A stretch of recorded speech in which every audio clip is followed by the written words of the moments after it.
You should get a divorce immediately. When we tested your daughter, I have to tell you this as a friend. After saying that, Paul revealed something shocking. His words left me stunned and unable to hide my agitation. What? What do you mean? Paul is a pediatrician. We are at his hospital, but this isn't an examination room, just a private room. It seems to be a place where unused equipment is stored. Paul brought me here and strongly suggested I get a divorce. But more than that, he revealed an astonishing fact about my daughter, Kate. Listening in disbelief, I saw Paul steady his expression as if he had made up his mind. This might be hard for you to hear, Rebecca, but please stay calm and listen. Later, I filed for divorce as Paul advised. Due to a conflict with Tom at that time, I had to hastily move out. But perhaps it was a necessary step for a new beginning. My name is Rebecca. I live with my husband, Tom, and my daughter, Kate. In reality, Kate and I are not related by blood. She is the child of Tom and his ex-wife. I met Tom through a friend when I was 29 and he was 33. We bonded over our shared love for movies and food and eventually got married. People around me warned that marrying someone with a child would be tough, but I accepted it with determination. Due to a gynecological condition, I am unable to have children. I thought having a child would only ever be a dream, but Kate, a sweet girl, became my daughter. I was overjoyed.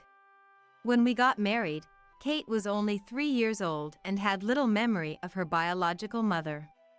His ex-wife passed away due to complications after childbirth. So, Kate treated me like her real mother and grew attached to me. While I felt happiness, I also felt a sense of guilt towards her late mother, so we all visit her grave every year. During these visits, Kate always says, "I'm so lucky to have 2 moms." Kate. Kate is kind and very sweet. I always held her little hand, determined to make her happy. This year marks our 5th visit to the grave. Kate is now 8 years old.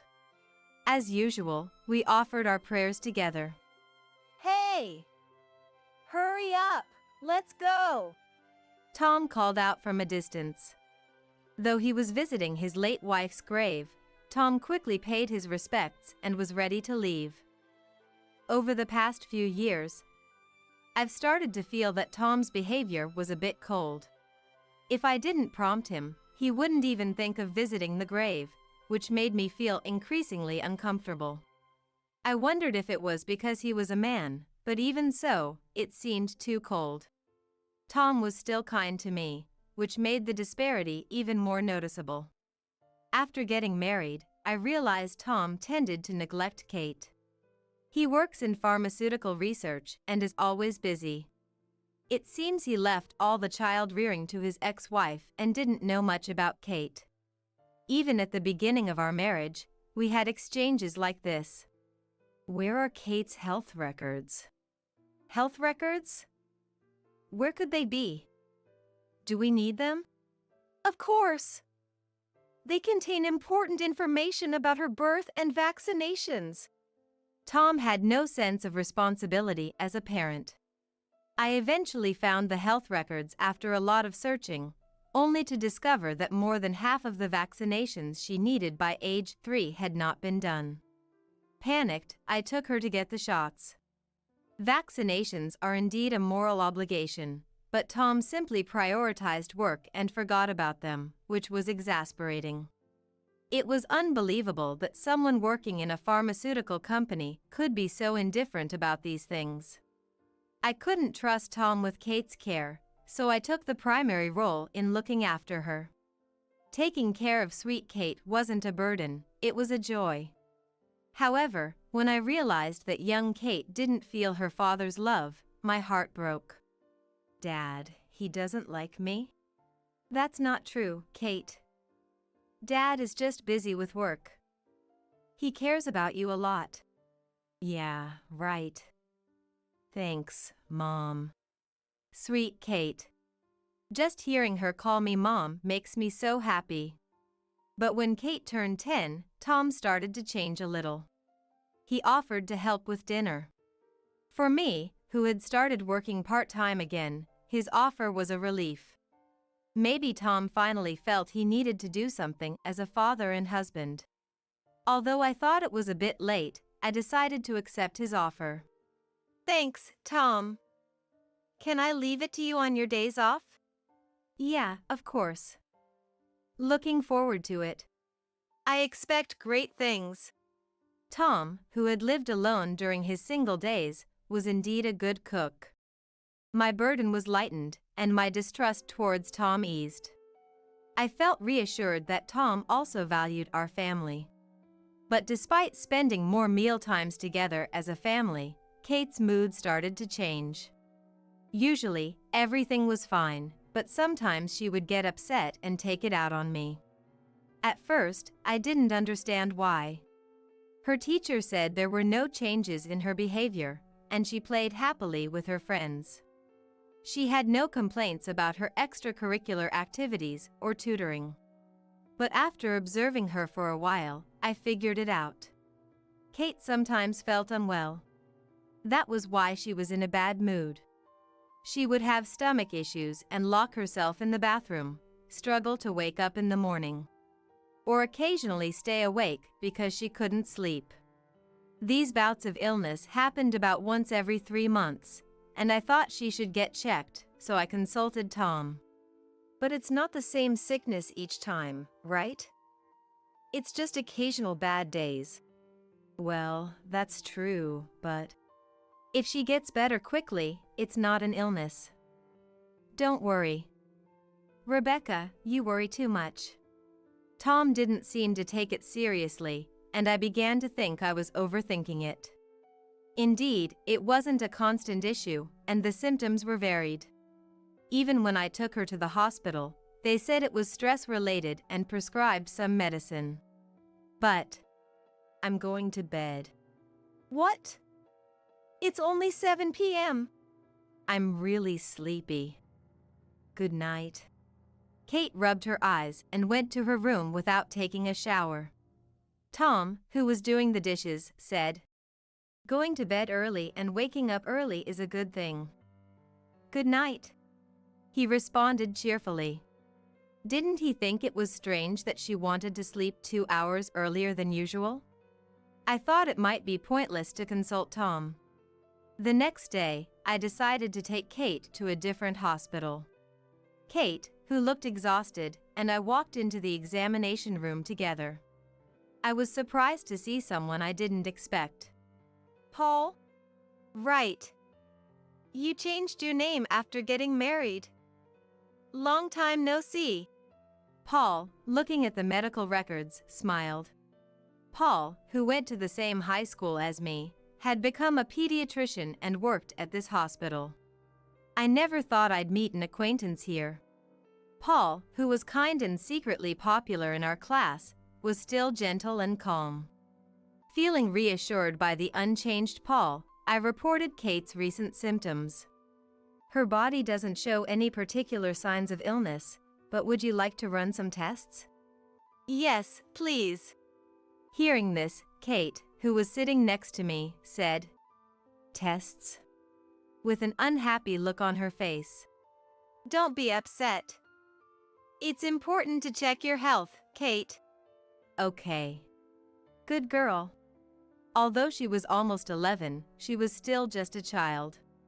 Kate smiled innocently at my words. Paul also smiled at our interaction. You know, you two really look alike when you're together. What? You're like 2 peas in a pod. Hearing that, Kate and I exchanged glances. Even though we're not related by blood, we've grown to resemble each other as a family. It filled me with a warm feeling. Both Kate and I felt glad we came to the hospital today. The tests were over, and we were told to come back for the results later. Paul, at the end, said, If any symptoms bother you again, please come back. That made me feel reassured. However, in the end, the test results showed no abnormalities. Even after that, whenever Kate felt unwell, we would go to this hospital. Each time, Paul would conduct tests, and each time, the cause would remain unknown. Paul's expression grew more concerned with each visit. A child feeling unwell once every few months isn't unusual. Doing tests each time seems like a hospital scam, don't you think? But what if something's really wrong with Kate? I don't know, Rebecca. I think you're an easy target for these doctors. Hearing such insulting words about Paul made me furious. But I held back because I never wanted to argue with my husband in front of Kate. Seeing parents fight is one of the most distressing things for a child. Days passed dealing with occasional unexplained illnesses. Kate had turned 12 before we knew it. After a year of finding nothing, I started to think it was just common health issues during growth. One day, we went to the hospital as usual to hear the test results. While waiting in the lounge, Paul came over to me. He asked me to follow him and led us to a private room. It was a bit cluttered, seemingly used for storage most of the time. For about a year, we've done 5 tests in total. Yes. Did you find something in Kate's test this time? Calm down, Rebecca. Paul, with an unusually stern face, faced my anxious look. Then, with a serious expression, he said, I think I know you quite well, Rebecca. You're an honest and kind person, not good at lying. Why are you saying this all of a sudden, Paul? Rebecca, this is advice from a friend. Paul said something unbelievable. You need to divorce your husband immediately. Something terrible has been discovered through Kate's tests. What do you mean? I was shocked by the word divorce, but the mention of Kate heightened my anxiety. Paul, with a serious look, continued. You need to separate Kate from him right away, or something irreparable might happen. That's why I want you to consider divorce or at least separation to keep her away from him. Irreparable? What does that even mean? Paul quickly explained. The first time you came here, we did a test. It revealed the presence of sleeping pills in Kate's body. What? Sleeping pills? Has Kate ever used sleeping pills or sleep aids? I shook my head at Paul's question. Paul, after a moment of contemplation, spoke again. This might be hard for you to hear, Rebecca, but I need you to stay calm. Paul explained that with each test, some form of medication was detected in Kate's system. Sometimes it was a laxative, sometimes painkillers, and sometimes sleeping pills. It seemed likely that over-the-counter drugs were given by a family member, but the medical forms didn't indicate any medication. According to my accounts, we came to the hospital suddenly due to her symptoms, and there was no report of giving her any drugs beforehand. Furthermore, she showed symptoms like diarrhea when laxative components were found, and fatigue and sleepiness when sleeping pills were detected, clearly indicating drug-induced. This led to suspicions that Kate was being given medication by one of her parents, causing her to feel unwell. Naturally, I was also under suspicion. However, to continue the investigation without alerting me, the detection of the drug's components was kept hidden from me as well. Then, in the 5th test, it was confirmed once again that Kate was indeed being given some kind of medication regularly. Upon receiving these results, Paul decided to take personal action. It was a risky move for a doctor, but it showed how much he trusted me. Isn't Rebecca's current husband working for a pharmaceutical company? Huh? How did you know that? Sorry, I checked your health insurance card. The pharmaceutical company where he works has had a bad reputation with the medical community for a while. I had a bad feeling about it. I felt a chill run down my spine. Do you think Tom could be giving something to Kate? I can't rule out the possibility. Kate tends to come over on Mondays or after holidays. Is there anything different about those days? Something different. When he said that, I realized something. On holidays, Tom always cooks dinner. Our kitchen is not easily visible from the living room, so it's possible he could be doing something without us noticing.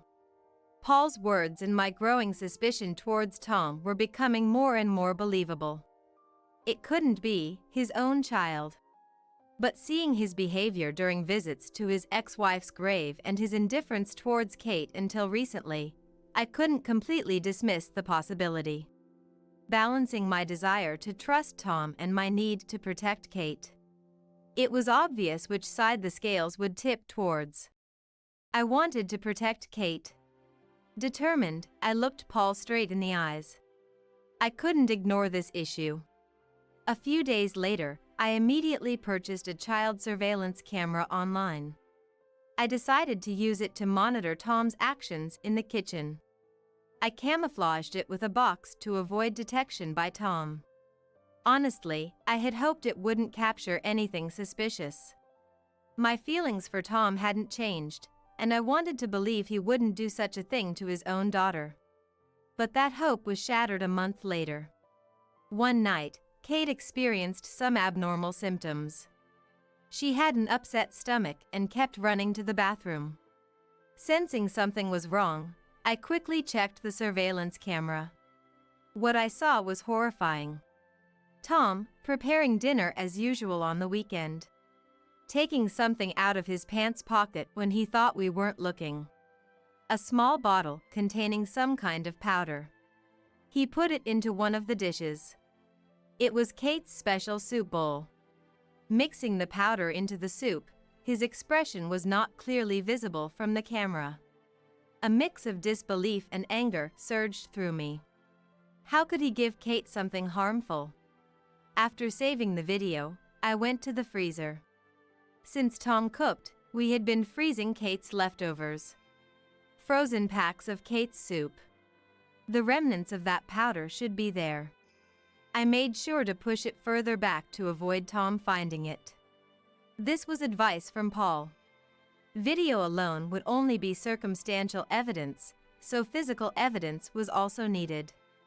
I calmed myself and prepared a glass of water for Kate, who had just come out of the bathroom. "Are you okay, Kate?" "Yeah. This happened before, right?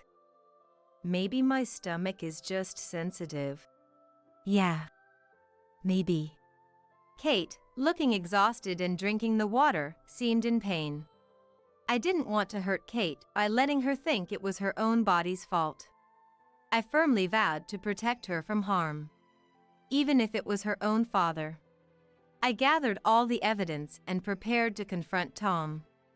On Saturday, as soon as Kate went out to meet her friends as planned, I seized the moment to speak to Tom. "What? You said you had something important to talk about." Before that, I questioned Tom, who was sitting on the sofa with his usual expression. "Tom, are you hiding something from me? Not just from me, but from Kate too." "Hiding something? What do you mean?"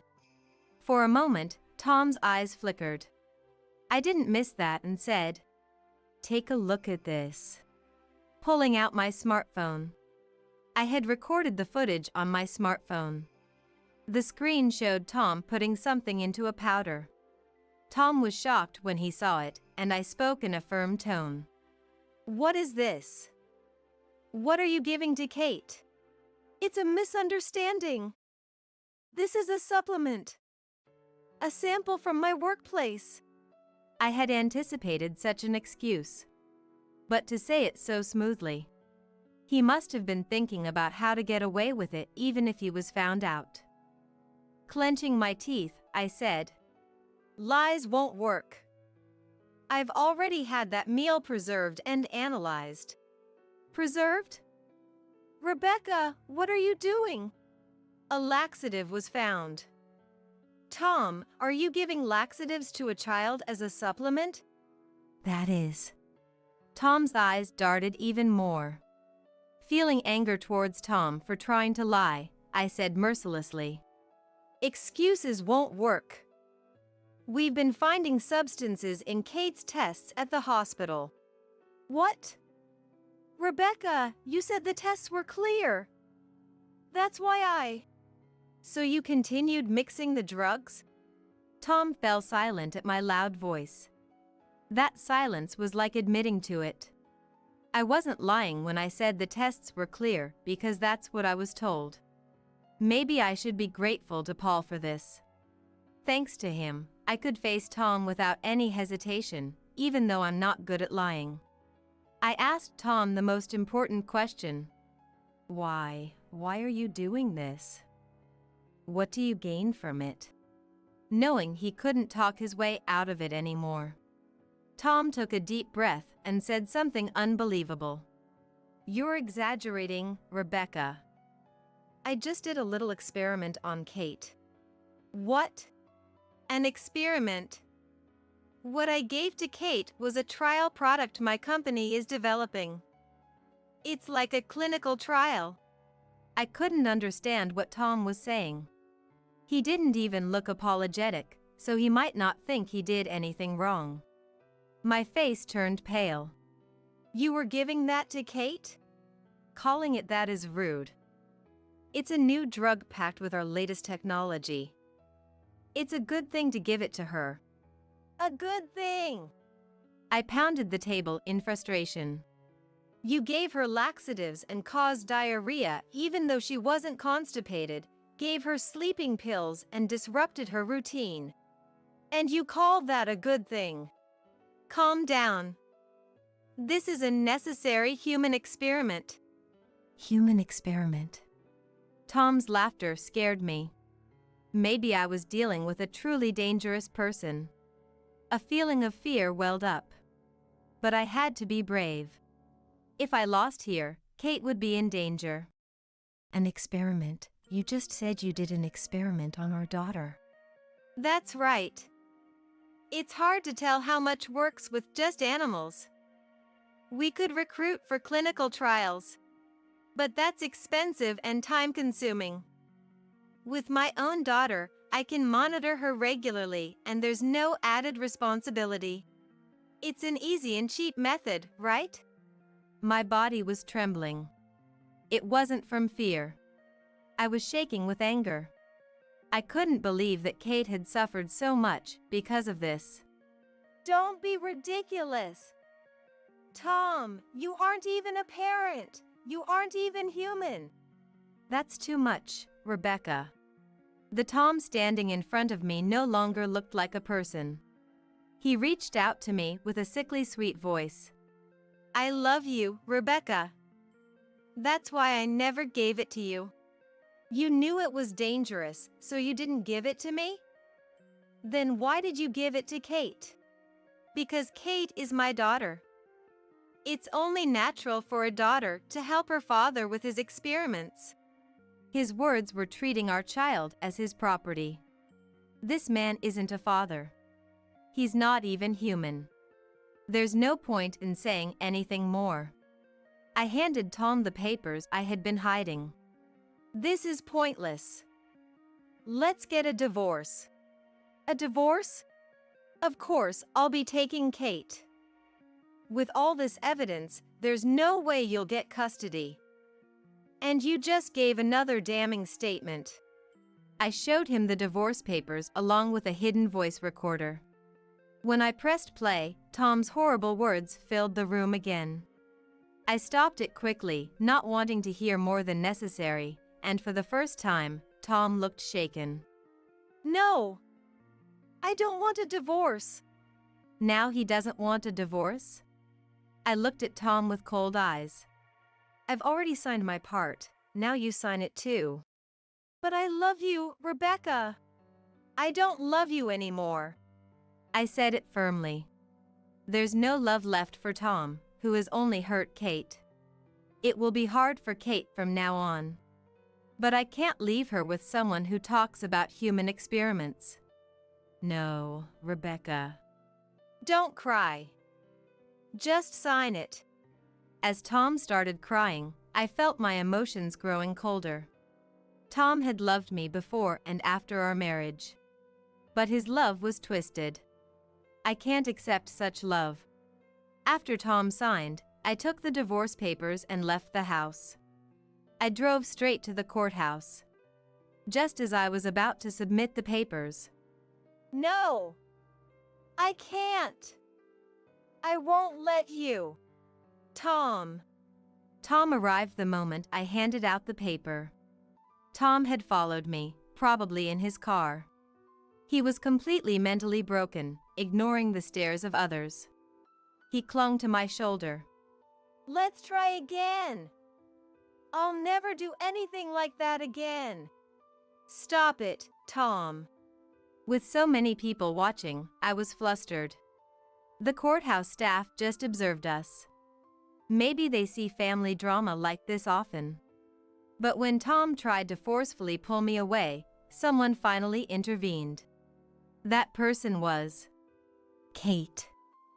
What are you doing here? It was our daughter, Kate, the victim in this whole ordeal. She stepped between us and leaned towards me.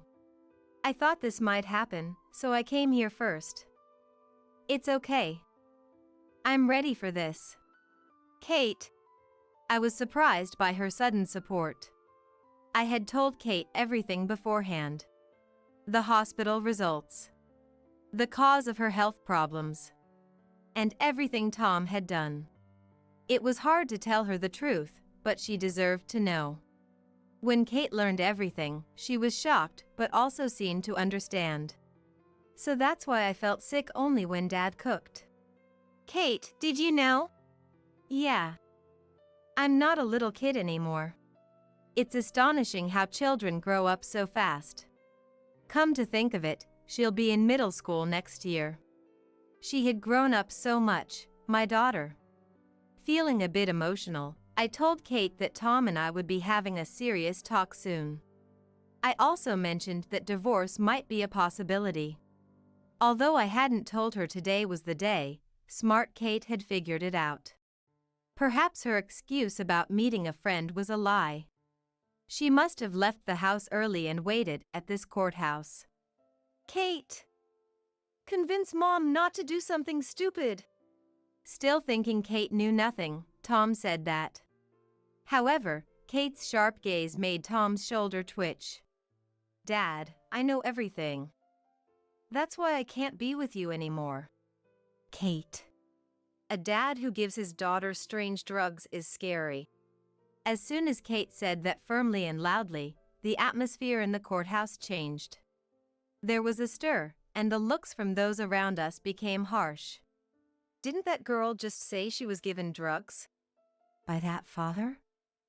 Isn't that serious? The murmurs of the people reached Tom's ears, making him turn pale. And then, "Excuse me. Can we have a word?" Huh? The police? A police officer who happened to be there approached us. The officer grabbed Tom's arm as he tried to escape. I've been concerned since earlier. Her comment really caught my attention. I'm sorry, but could you and your daughter come with me too? Yes. Things were escalating quickly. But perhaps this was a good turn of events. With his arm still held by the officer, Tom's face turned even paler. I didn't do anything. We'll hear more at the station, so let's go. Okay. With the stern officer glaring at him, even Tom couldn't resist. He silently began to walk beside the officer. Once quiet, Tom was put into a different police car from us and taken to an interrogation room. Kate and I spoke with another officer and submitted evidence. The hospital was also contacted, and Paul cooperated with his testimony. It became increasingly difficult for Tom to escape the situation. Tom was eventually arrested. The interrogation took several days. During that time, I made sure to submit the divorce papers again. I was relieved to gain custody smoothly. Tom had done something truly unforgivable. The moving process was also done hastily. I decided to move to a place Tom wouldn't know while he was still detained. Luckily, there was an available apartment near Kate's school, so I signed the lease. But staying so close might mean Tom could find us once released. I still had that worry. What if Tom barges in again? However, such worries turned out to be unnecessary. Tom wasn't just detained, he was indicted. The reason was Tom's job at a pharmaceutical company. During the interrogation, questioning about drug management and experiment data revealed the company's overall misconduct. Poor drug management, falsified experimental data, and a different manufacturing process than reported to the authorities. All these were extremely malicious, and what seemed like a family issue turned out to have nationwide implications. The police took this seriously and changed the way they handled the case. Tom, holding an important position in the company, was seen as highly responsible and was indicted. The scandal at a major pharmaceutical company became big news and was sensationally covered by the media for a while. I could only watch in stunned silence. In the end, Tom was fined and sentenced to 2 years in prison. I felt genuinely relieved that I had divorced him before it came to this point. If Paul hadn't urged me to get a divorce back then, our family might have been stigmatized for having a criminal in the family. I feel bad for Tom, but I didn't want to be involved. I can't thank Paul enough for his advice. I felt relieved, but there was one problem. Our household income suddenly dropped. Regrettably, our family had been relying on Tom's high income. I'm taking him to court to ensure he pays child support, but I never know when he might stop paying. I also looked for a full-time job, but it was hard to find one quickly. We were facing financial hardship. Just when I was feeling hopeless about our financial future, I got a call from an unexpected person. It was from Tom's mother, my mother-in-law. My mother-in-law, Sarah, lives alone far away. She's always been a rather cold person who doesn't involve herself much in her son's family affairs. When I attended family meetings as Tom's second wife, she never seemed very interested. I don't really know much about what kind of person Sarah is. Sarah spoke calmly on the phone. "I'm sorry, Rebecca. I'm really sorry Tom did that. No, it's..." Even though I did it to protect Kate, I knew that I had been the one to push Tom into a corner. I was prepared to be blamed by Sarah, Tom's mother. But Sarah didn't seem to have any intention of blaming me. I should have opposed his second marriage. I was worried about Kate and thought it would be good for her to have a mother. But I'm done with Tom. Then, Sarah offered to give Kate a living inheritance. I was surprised by her sudden offer. "Are you sure, Sarah?" "It's fine. I've already saved for my old age, and I was thinking of leaving the rest of my estate to my only son, Tom, but now..." Sarah spoke with a hint of sadness in her voice, explaining that she had been receiving frequent letters from Tom in prison. I thought they might be letters of affection for his mother, but they weren't. They were demands for money and requests for job placements. I was thoroughly disgusted with Tom, burdening his mother even in her old age. He would just waste it if I gave it to him. I'd rather give it to my granddaughter, Kate. Sarah. I realized I had misunderstood Sarah. She seemed uninterested, but she genuinely cared. "Of course, we'll keep this a secret from Tom. I'll tell him I used it all myself. Thank you so much, Sarah." I thanked her repeatedly. Of course, I couldn't rely solely on this inheritance. I eventually found a full-time job and started anew. Apparently, after Tom was released, he tried to find Sarah, but she had already moved into a nursing home, so he couldn't locate her. No wonder. I was the one who arranged her admission. We also moved for the second time when Kate started middle school. Everyone in town knew about the court troubles, so we decided to move far away. Kate was happy to move and start fresh in middle school. Now, Tom has no idea where either his parent or his wife and daughter are.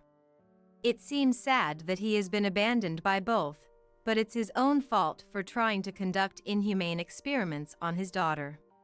People who don't value their family won't be valued by them. It's as simple as that. Tom had to learn this lesson the hard way. And as the years passed, Kate turned 18. Kate had grown into a young woman and had already surpassed my height. Today, Kate is leaving home. Kate, who is heading to college in Boston, is about to start living on her own. Worried, I kept giving her advice at the door before she left. Kate gave me a wry smile. I'm going to be fine. Mom, you should focus on your own happiness. She leaned in close as if sharing a secret. I gave Paul a little nudge to ask you out. What? I trust him with you, Mom. Bye now. Kate laughed, waved, and walked out the door. Actually, since then, Paul has been looking out for us in many ways. Sometimes he takes us out for meals or gives us gifts. I was taken aback. Kate really has grown up. No, she's already 18. An adult. Her thoughtful words about caring for me made me happy. My sweet, considerate Kate. The memories of the time spent with my beloved daughter are enough to make me feel fulfilled. Feeling content, I looked up at the sky from the doorway. There, the clear blue sky stretched out endlessly. Before moving to this neighborhood, I thought it was just a regular residential area. But it turns out, this place is really active with community events. As a result, interactions with neighbors have become frequent, and now almost everyone is familiar with each other to the point where an unknown person loitering around raises suspicions. Plus, everyone's really conscious about security. Every 6 months, there's a safety meeting where adults and kids from around the area participate, attending lectures on prevention and presenting research findings. The first time I attended, I was surprised by how informative it was, but everything I learned has been useful in daily life. That's why I'm very careful with key management and always check the doors with my son before we leave the house. But sometimes, when I come back home, I feel like the atmosphere or the vibe is different, as if something's off. It's not like there's a lingering scent, but just a feeling of discomfort. My son Keith has also mentioned in secret that he feels like someone has been in his room. The only one in our family who seems completely oblivious to these vibes is my husband Tanner. Really? I don't get that vibe at all. He says with a dismissive laugh, making me regret even mentioning it. Tanner works in the general affairs department of a trading company and has started working from home 3 days a week, according to the company's policy. I work at a shop, so I have to go to work every day. Keith is also out most of the time with school, clubs, and tutoring. So, I thought if Tanner doesn't feel anything, then it must be nothing, but then I had a realization that made me completely distrust his words. Because of the strong community ties here, neighborly interactions are quite deep. I've gotten to the point where I occasionally have tea with my neighbor Virginia, inviting each other over to our houses. One day, after coming back from work, she caught me and invited me to her house with a serious look on her face. This was unusual, so I was a bit curious but went over. "Tanner is working from home these days, right?" she asked seriously. When I confirmed, Virginia awkwardly started. "I was planning to distribute some flyers to your house today. But I was in the middle of hanging laundry and couldn't step away, so I asked my son to do it," Virginia said. Her son, a college student, happened to be home for spring break. He's always cooped up at home playing video games, so I thought it'd be good for him to get out. I had to push him a bit, but he reluctantly agreed to deliver the flyers and also grab some toilet paper from the supermarket on the way. I watched him go to your house and ring the doorbell, just observing from the balcony while I hung the laundry. The rule I mentioned is about handing out flyers directly whenever possible, which is unique to our area. It seems that increasing face-to-face interactions with neighbors helps in preventing crime. After my son rang your doorbell a couple of times, your husband appeared to come out in a bit of a hurry. But then, someone else sneaked out of the back door of your house. What? I exclaimed loudly, surprised. I was at work, and Keith was at school and then tutoring. He shouldn't have been home. Could it have been one of Tanner's co-workers? But they wouldn't need to sneak out of the house. As I urged her to continue with a sense of foreboding, Virginia said with a sympathetic look, "That was Lucy. Her perm and frizzy hair are unmistakable. She probably thought Abigail or Keith was coming back and hurried out the back. She's had similar issues before, so I was a bit worried. I didn't want to meddle, but I thought you should know." While I was grateful to Virginia, the mention of similar issues caught my attention. Virginia isn't the type to spread rumors or baseless stories. If she says it was a problem, there must have been something. Upon probing further, she hesitantly shared, "There was a food truck event in the neighborhood once. Lucy got too close to a man she was working with there. Even after the event, they were seen together, and the man's wife caught them. It's unclear, but it turned into a big mess involving both families. In the end, the man moved away, and the issue remained unresolved, but many believe Lucy was the instigator. Indeed, Lucy, despite being married, tends to get too close. Especially to men, which hasn't made her popular among the women. Thinking back, I remember Tanner chatting with Lucy at a New Year's party we attended right after moving here. Could it have been since then?" Feeling pale, I thanked Virginia and headed home quickly. Entering the house, I couldn't shake off that feeling again. Perhaps it was because of what Virginia told me, but I felt the presence of someone else strongly. I decided to confront Tanner directly. Beating around the bush has never been my style. "Hey, did you have someone over today? The sofa cushions seem a bit off," I asked, going on a hunch, but Tanner visibly panicked. "So, Lucy was here?" No one's been here. I was just working in the living room, changed the sofa around a bit for a change of scenery." I'm usually lenient with children's lies. They're still growing and learning, and getting caught in a lie is part of becoming an adult. But I have no tolerance for lies from adults. Especially lies from my husband. Tanner knows about this, yet he tries to hide it. "Really? You really didn't let anyone in the house?" Thinking this was my last chance, I asked him. But Tanner retorted, "Of course I didn't. Abigail, you keep saying you feel someone's presence, but maybe you're just being overly sensitive because of the high crime awareness in our area?" At that moment, I was convinced Tanner was having an affair. After that, I started to watch his actions more carefully than ever. When I looked at his behavior with that in mind, it all seemed very suspicious. I found hair that probably belonged to Lucy in Tanner's office, and worse, there were signs someone had been in our bedroom. I couldn't understand how he could leave messages exchanged with her so carelessly while he was showering. The messages they sent each other, talking about how exhilarating and exciting it was to meet, only filled me with contempt. But just hair and screenshots of messages felt like weak evidence. From what I could see in their messages, Tanner and Lucy hadn't made any explicit plans to meet, which might allow them to claim they were just friends. It seems they were communicating within a range that could barely be considered platonic. It seemed I had no choice but to catch them in the act. Wandering around the house with these worries, even Keith must have thought I was acting strange. One day, Keith whispered to me, "Hey Mom, you've been looking for something a lot lately." "I know." I panicked, thinking he had realized I was searching for evidence of Tanner's affair, but Keith's thoughts were purely childlike.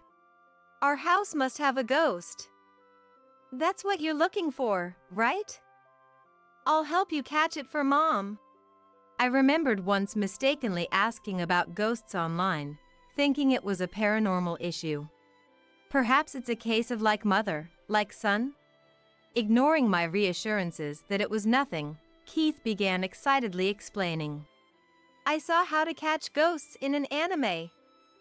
I'll set traps in the room, and if a ghost gets caught, I'll get rid of it for you, so don't worry, Mom.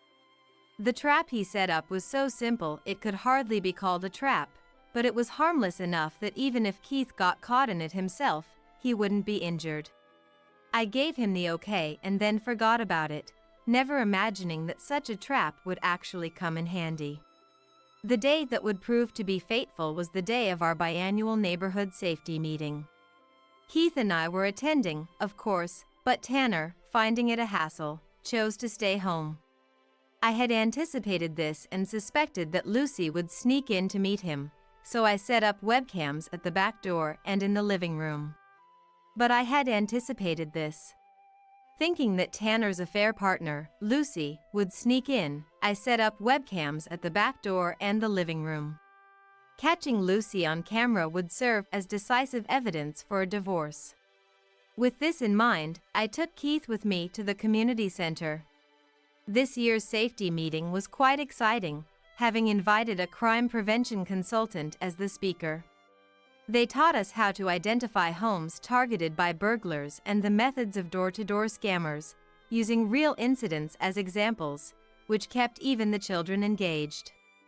Mom, I forgot something for the presentation. Can I go back and get it? Keith asked. He was supposed to present at the children's section of the safety meeting, acting out what to do when approached by a stranger, with little Keith playing the victim. He seems to have forgotten the safety buzzer at home. Luckily, our home was only a 2 to 3 minute walk from the community center, a path he often took to school, so I let him go alone. But in less than 5 minutes, Keith returned, out of breath and excited. Mom, there's a stranger on the second floor of our house. Their hair looked like it exploded. That must be the ghost in our house. Since the speaker was on a break, Keith's voice echoed throughout the venue. The exploded hair must be referring to Lucy's permed hair. I couldn't say, it's not a ghost, but probably Dad's affair partner, leaving me puzzled on how to respond. As Keith pulled on my hand, trying to take me home, the crime prevention consultant said something surprising. If it's a ghost, I'll drive it out. Let's go check it out together. The people around us lit up with excitement. They seemed thrilled at the opportunity to confront a suspicious person. Dividing into 2 groups, one for the front door and one for the back, they even started assigning members for the breach, leaving me to leave it up to fate. The scene from above my house would have looked like something out of a suspense drama. On the consultant's signal, neighbors burst in from the front and back. The loud footsteps must have startled Tanner. What's going on? He exclaimed, running down from the second floor. Today, instead of lounging on the living room sofa, he seemed to have been enjoying his affair upstairs, in the bedroom or office. The crime prevention consultant explained on behalf of me, who was coldly watching Tanner with his shirt hanging out of his pants. Keith told us there was someone unknown in the house. We thought it was nothing, just a child's word, but we decided to check just in case. While he spoke, his gaze shifted around without letting his guard down, truly a professional demeanor. He probably noticed his suspicious behavior as well. But Tanner, desperate not to get caught, blustered. That's ridiculous. I've been alone at home the whole time. So, no one has been in this house. He wanted to claim that no one had come or gone, but a sudden scream interrupted him. Ah! What is this? After a loud crash and a scream from upstairs, everyone's attention shifted. Hey, don't go up there. Tanner tried to stop us, but ignoring him, I ran up the stairs. Swept up in the moment, the crime prevention consultant and others followed. What I saw upstairs was Lucy, covered in green slime from head to toe, continuing to scream. Get this off me, quick! Seeing the door to the children's room open, I finally understood what had happened. Lucy must have thought it was bad to stay in the bedroom or office upon seeing the crowd arrive and decided to hide in the nearest children's room. Then, she must have fallen right into the trap Keith had set. The loud noise was probably when she tripped over the string, but how her head ended up covered in slime was beyond me. I didn't remember seeing a slime trap when I checked before. Whispering to Keith, who approached, he proudly explained he had improved the trap. Friends said ghosts don't have feet. So I thought if it doesn't have feet, it won't trip on the string in front of the door. Just in case, I added a trap where slime from a capsule toy container would fall as soon as the door opened. When I saw it before, there was just a thin string across the front of the door. Children think of interesting things, but using slime was unexpected. To Lucy, hysterically trying to peel the slime off her hair, I coldly said, So, can you explain why you is here? I'm pretty sure we didn't give you a key to our house.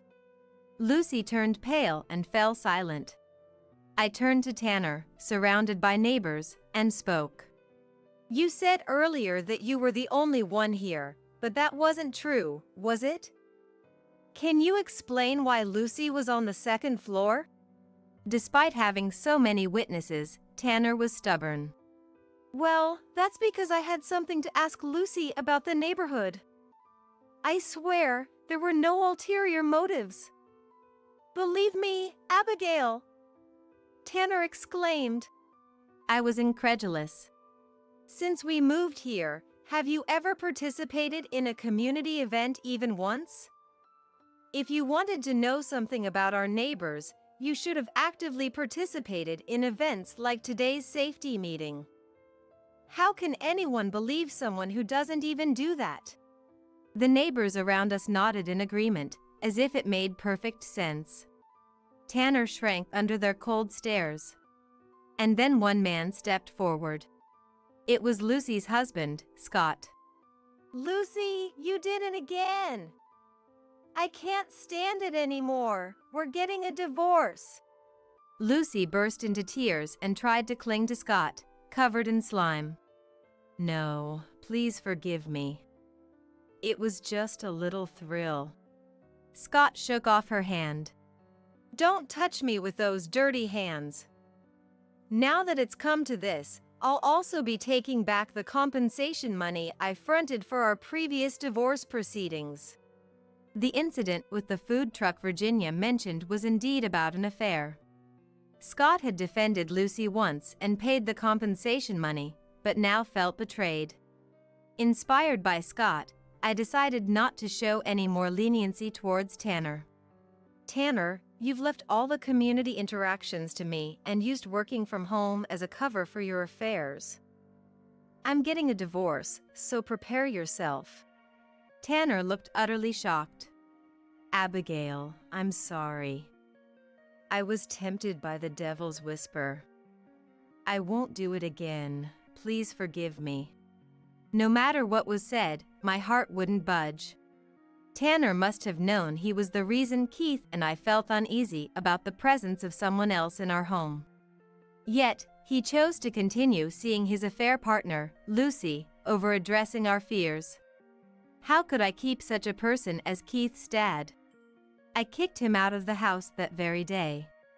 I couldn't bear to live in this house where Tanner enjoyed his affair, so I planned to sell it. However, I intend to use the entire sale amount as compensation for the divorce proceedings and maybe buy an apartment in this neighborhood with that money. Despite the incident with Tanner's affair, this area has excellent crime prevention, making it a wonderful place to live. It should be safe for Keith and me to live here alone. Adding up the compensation money I plan to claim from Lucy, I should be able to purchase a more secure home than the current one.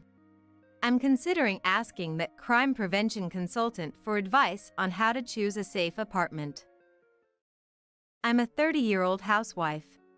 My husband, Thomas, is a 32-year-old office worker, and we have 2 children, our 5-year-old daughter, Karen, and our 2-year-old son, John.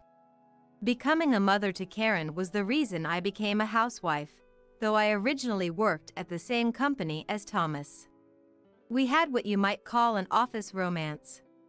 Although Thomas and I were in different departments, we often visited each other's desks, and after he initiated contact, we started dating when I was 23. At first, we kept our relationship a secret, but as people began to notice, we received a lot of support and eventually got married. Soon after our marriage, I got pregnant with Karen and gave birth the following year. I had planned to return to work after maternity leave, but Thomas said, "I want Megan to take care of the home, and I want Karen to spend a lot of time with her mom. I'll work hard and earn for us." Encouraged by this, I decided to quit my job and stay at home. Fortunately, Thomas earned a decent income, and I agreed to his wish. As a housewife, I gave birth to our second child, John, 2 years ago, and our family of 4 has been living together since. With just Karen, it was manageable, but having 2 children made me worry about saving for the future on just Thomas's salary.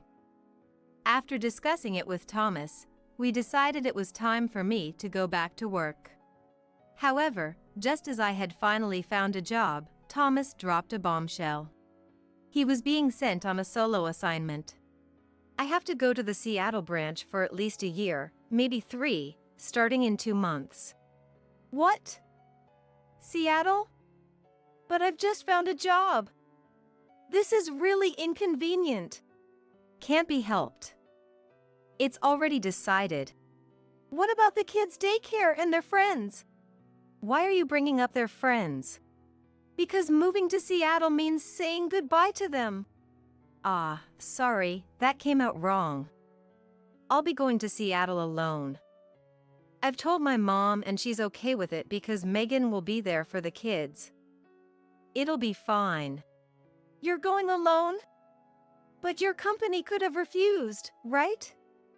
Why didn't you discuss this with me? I wanted you to be there for the kids as their dad." "Quit nagging. It's decided. The kids will be happy with Megan, their mom, by their side. And about your job, it's just a part-time job. The pay is barely pocket money. Just quit it. After this assignment, I'll be up for promotion." "What about the kids? They're still so young to be away from their dad." "Honestly, taking care of the kids has been a hassle. They're not even that attached to me since I'm always at work. They'll be fine without me." This was Thomas's rationale. But back at the company where I used to work, even though they would ask about relocating to a distant location, married employees could refuse without it affecting their evaluation. So, I believe Thomas must have been approached about this a few months ago, agreed to it, and then received his official orders, all without consulting me. Finding out this way, without any discussion on such an important matter, really upset me. And it was the first time I learned he thought taking care of the kids was a hassle. Sure, he'd avoid going out on his days off, claiming he was tired from work, but hearing him say it outright really hurt. The only saving grace was that the kids were asleep during this conversation and didn't hear any of Thomas's words. By the way, I live in Atlanta, so Seattle is a plane ride away.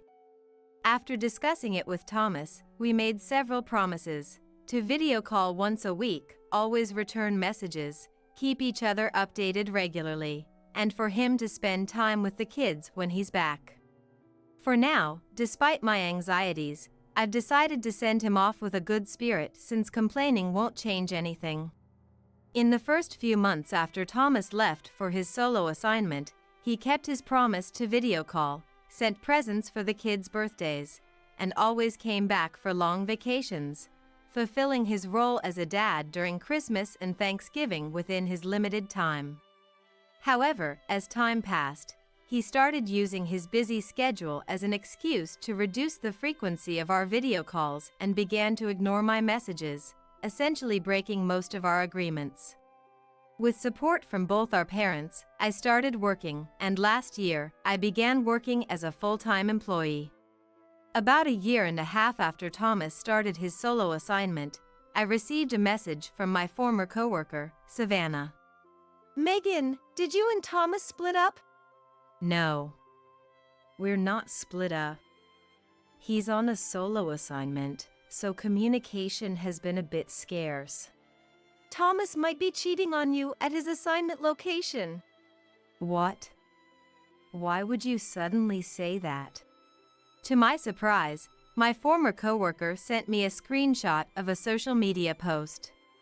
It showed Thomas with a woman in her mid-20s, both smiling and showing off rings on their ring fingers, with the caption "Getting married soon." Who is this? Wait, getting married as in marrying Thomas? I'm not sure, but a colleague of mine, Steven, who went to the Seattle branch, said he saw Thomas walking closely with a woman when he tried to invite him for drinks after work. Savannah continued to share what she learned. Steven, upon spotting Thomas with the woman, called out to him without thinking, but the woman said, "Thomas has always been so helpful," making Steven realize something was off for the first time. Thomas seemed pale, but the woman, unfazed, even invited Steven to join them for a meal. Apparently, both Thomas and Steven initially declined, but a colleague from the Seattle branch of Thomas's office was eager to join. I'm going to join the dinner too. He seemed enthusiastic about it, and that led to a strange dinner where they ended up exchanging social media contacts with the woman Thomas was cheating with. Of course, Thomas made Steven swear to secrecy, and Steven agreed. I'm dating Steven. That's why I was using his phone when I got a social media update notification. It was annoying on the screen, so I was going to delete it but ended up tapping on it. Savannah said with a bitter expression. When I confronted Steven about it, he confessed everything. Since Thomas is his senior, he felt he couldn't speak up after being told to keep quiet. I'm really sorry. Savannah said that and bowed her head to me. No, thank you for telling me. After this conversation, I immediately consulted my parents about it. I wanted to hire a detective, but, having just started working, I didn't have the disposable income. My parents were furious after hearing my story and seeing the photo, and they offered to cover the investigation costs. It didn't cost much, because Thomas was living with his affair partner, Kelly. Quickly gathering evidence, I thought about filing for divorce right away, but being a housewife with no stable income at the time, and realizing the tough situation it would put me and the kids in, I spent the next 6 months job hunting until I secured a position. After working hard for a year to stabilize my life, just when I was about to propose divorce to Thomas, my assignment is over, and I'll be back next week, he messaged me out of the blue. Yeah, you could have told me sooner. I swallowed those words and asked Thomas about his return schedule, deciding to welcome him back.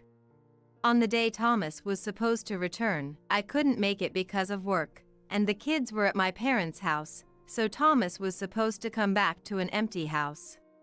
But what awaited him was actually my daughter Karen, now in the 2nd grade, 5-year-old John, and my mother, Serena. I'm home. Hey! Megan? No one's here to welcome me back?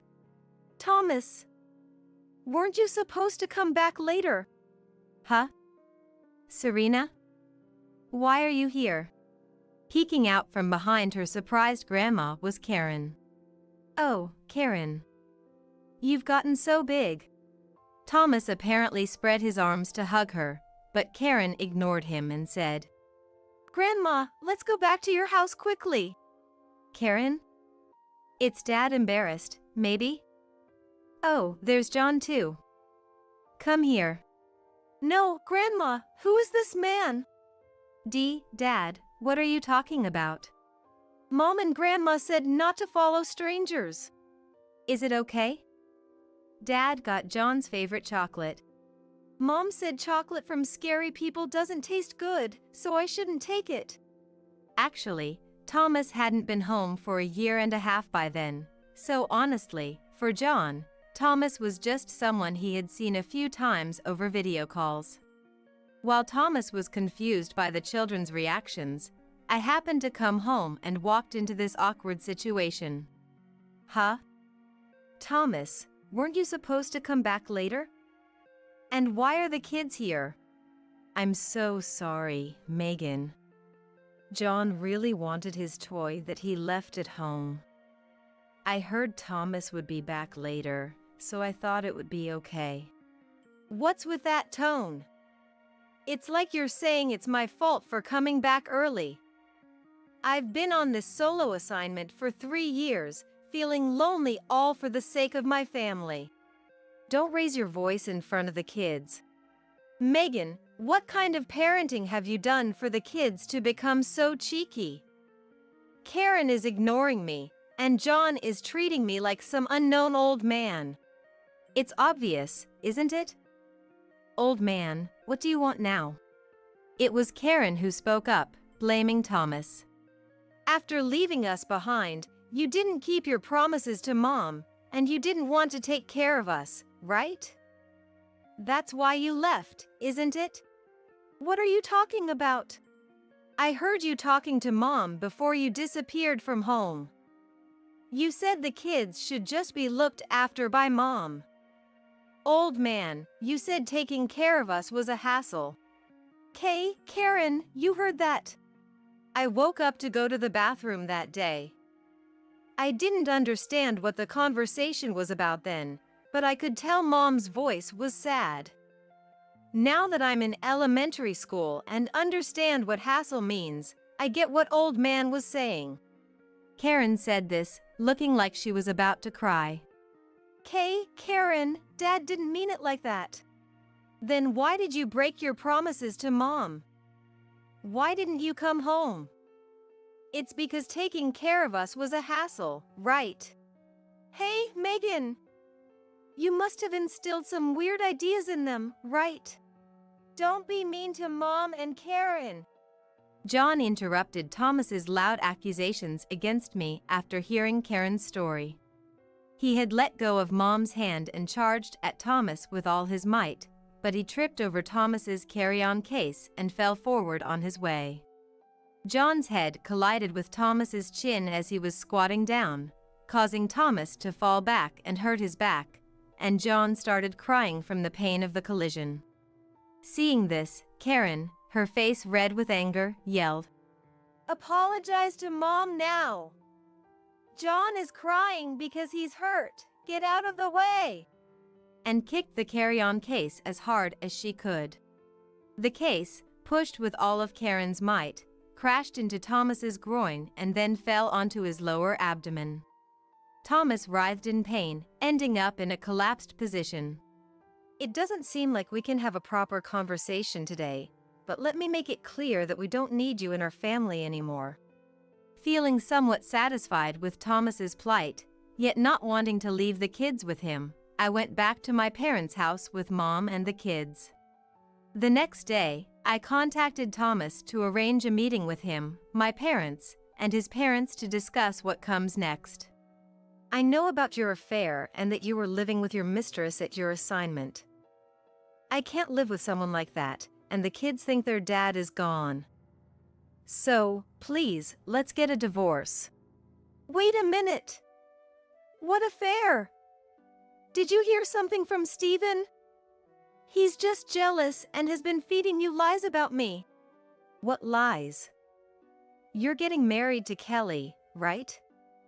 And I have proof that you two were living together. I said this, laying out the printed screenshots of Kelly's social media and evidence from the detective on the table. Thomas, this is not what I heard. Could it all be Megan's misunderstanding? I don't know what story Thomas has told you, but the truth is he was living with a woman named Kelly during his assignment. Moreover, she's planning to sue him for marriage fraud, claiming they were engaged to be married. What? It was just a fling. Megan is the one I truly love. And the kids? The kids too. Saying it like an afterthought doesn't make you fit to be their dad. I said this, glaring at Thomas. In the end, Thomas, facing the fury of my father-in-law, Kendrick, signed the divorce papers then and there, agreeing to the alimony and child support claims, finalizing our divorce. Thomas had spent a significant amount of money on his life with Kelly, claiming to me his salary had decreased, which was also revealed to be a lie, and I ended up receiving all assets without division. Kelly also sued him for compensation for breaking off their engagement and additionally for a settlement over marriage fraud, leading Thomas into debt. It seems Stephen had contacted Kelly through social media. While it's unclear if what Thomas did to Kelly qualifies as marriage fraud, Kendrick's scolding led him to settle with her as well. Moreover, Kelly came all the way from Seattle to our home in Atlanta, stormed into the company, and exposed Thomas's double life. As a result, Thomas, who was supposed to return and get promoted, ended up being demoted to a remote branch. As for me, after staying at my parents' house for a while, I started dating a man I had a connection with. Actually, while Thomas was on his solo assignment, an old childhood friend, William, had been affectionately looking after my children. Due to an illness he suffered as a child, William was infertile and had given up on the idea of marriage and having children of his own, which made him all the more affectionate towards my kids.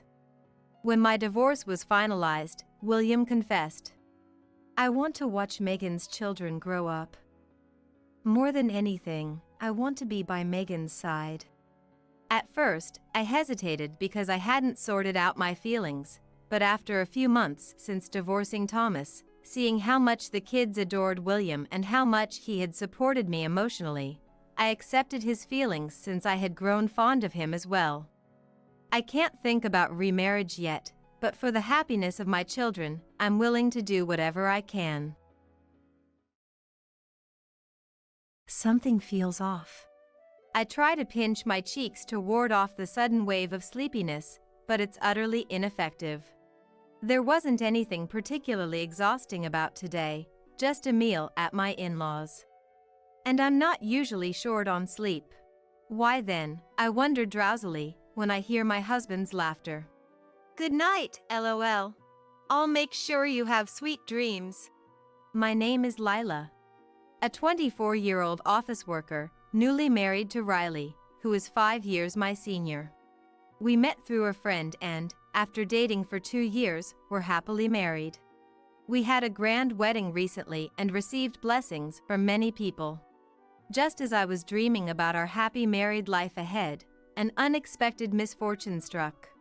Emerson, my mother-in-law, suddenly fell ill and passed away in no time. Emerson was cheerful and very kind, delighted when I first went to greet her. Nice to meet you, I'm Lila.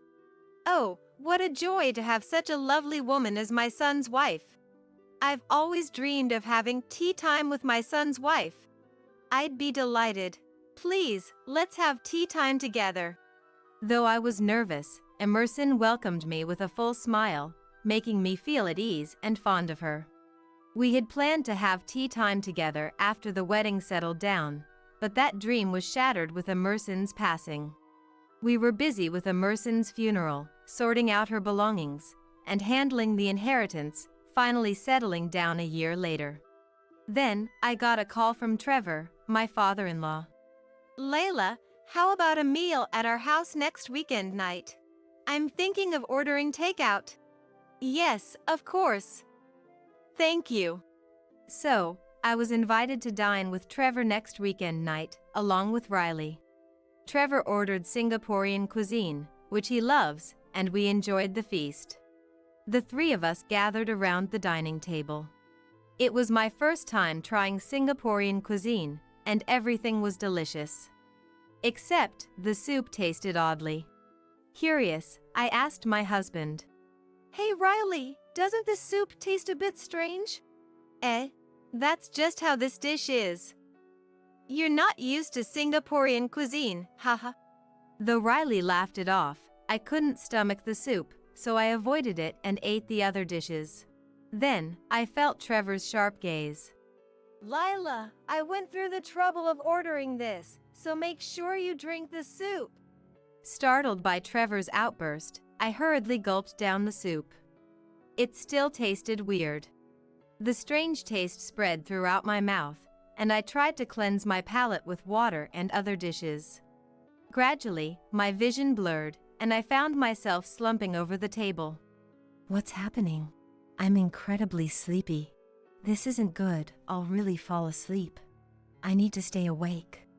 As my consciousness faded, I could hear Riley's laughter. It seems to have worked. Dad, is that thing ready? Of course, it's all set. It's in the dresser drawer in the bedroom. The new ones are amazing, only 0.01 millimeters thick. We didn't have those when I was young. Realizing Riley and Trevor were discussing contraceptives, I felt a sense of danger but then lost consciousness completely. When I woke up, I was in a hospital bed. What happened? I murmured groggily. Oh, thank goodness. You're awake. Looking towards the voice, there was our neighbor, Luella. Luella immediately called the doctor, who explained that I had been given a large dose of sleeping pills. Sleeping pills? So that's why the soup tasted so odd. Then, I learned from Luella. Your dad and husband ran off in the car, so I accompanied you in the ambulance. I'm so glad you woke up safely. Really? Thank you so much. I'm sorry for the trouble. But what do you mean Dad and my husband fled in a car? Actually, Luella found out that the fire alarm was ringing at my in-laws' house and it wouldn't stop, so she decided to check on them. When she rang the doorbell, Trevor came out. Yes. What's going on, ringing the fire alarm like this? It's been going off for so long. Haven't you found the source yet? This is serious. I'm coming in. Please, it's okay. Don't come into the house. What are you talking about? We're supposed to help each other out in times of need. Luella said that, barging into the house, and found me lying listlessly in the living room. Oh my! You've collapsed from inhaling smoke. This is terrible. I need to call an ambulance right away. No, this is different. Trevor and my husband tried to deny it hastily, but Luella was convinced I had collapsed from smoke inhalation and called for emergency and fire services on the spot. Lila is just sleeping. That's right. My wife is just tired and sleeping. There's nothing to worry about. Despite their desperate explanations, Luella objected. It's strange that she won't wake up with such a loud noise going on. I'm worried. I wonder if the ambulance will arrive soon. Luella was frantic. Before we knew it, people had started gathering. Riley and Trevor began to sweat profusely. Soon after, Riley and Trevor hurriedly jumped into a car and fled, leaving me behind. That's why Luella ended up accompanying me in the ambulance. Such a thing. Thank you so much. I expressed my gratitude to Luella. Then, when I told the doctor about the conversation I heard between Riley and Trevor before losing consciousness, he grimaced and made a call, and I was informed that Riley and Trevor were also admitted to the same hospital. Riley and Dad are hospitalized. Why? Apparently, after fleeing the house in the car, Riley and Trevor were driving frantically to get as far away as possible. As a result, the car Riley was driving crashed into the wall of a mansion, causing an accident. Both were brought to this hospital by ambulance, severely injured with broken bones, but their lives were not in danger. Hearing the reason for their admission, I was overwhelmed with anger, disgust, and various other emotions. They got what they deserved. I'll never forgive them. I decided to hire a lawyer and sue over this incident. Then, sleeping pills were detected in the soup bowl I had finished, and Riley and Trevor were arrested for assault. The news even reported on the incident. Later, during the police investigation, they were rearrested for attempted rape. Trevor was stressed from being busy with Emerson's funeral and other matters, becoming frustrated. He was planning to visit a nightclub, but when Riley found out, he made a proposition to Trevor. Dad, if you're that frustrated, I can lend you Lila. But in return, give me Mom's kimonos. Eh? Really? I'd be thrilled to be with young Lila, but... Why Mom's kimonos? Are you running out of money? Yeah, I kinda blew through my savings. Riley had squandered his savings on gambling and offered me in exchange for Emerson's kimonos, which came from a distinguished family and were valuable. Riley knew this and proposed the trade to Trevor. Lila doesn't know I'm hooked on gambling. I've used quite a bit from our joint savings account, so I want to cover it up before she finds out. I see. But I can't imagine Lila agreeing to be with me. That's okay. I have a good idea. You still have some of Mom's sleeping pills, right? Emerson had been prescribed sleeping pills for her insomnia before she passed away. With those sleeping pills remaining, Riley and Trevor concocted their plan. They decided to dissolve powdered sleeping pills in the soup and proceed after I had fallen asleep. Perfect plan, right? This way I get money, and Dad's frustration is relieved. It's all good. Right. Let's invite Lila over for a dinner party next weekend. However, their scheme was abruptly foiled by the ringing of the fire alarm, leading to the foolish outcome of causing an accident in their haste to flee in the car. It turns out Riley and Trevor are hospitalized in the same room. Damn it! How did it come to this? It was supposed to be a perfect plan. If only the fire alarm hadn't gone off. In the end, we couldn't do anything with Lila and ended up getting seriously injured. What a mess. Damn it! As they openly wept and voiced their grievances, a nurse visiting their room informed them with displeasure. I had demanded compensation through a lawyer in the divorce proceedings, but both of them flatly refused to pay any settlement for the divorce. To demand compensation from me, her husband, in a divorce trial.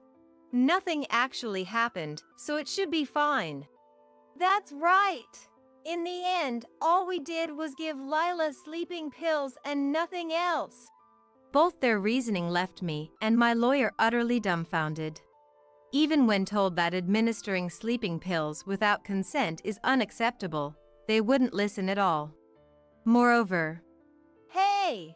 Lila! Tell the police not to sue me and Dad. If the victim asks for a non-prosecution, the police won't sue, right? They had the audacity to command. How low could they possibly be? I continued to ignore them, but they persistently demanded not to sue and to ask for a lighter sentence.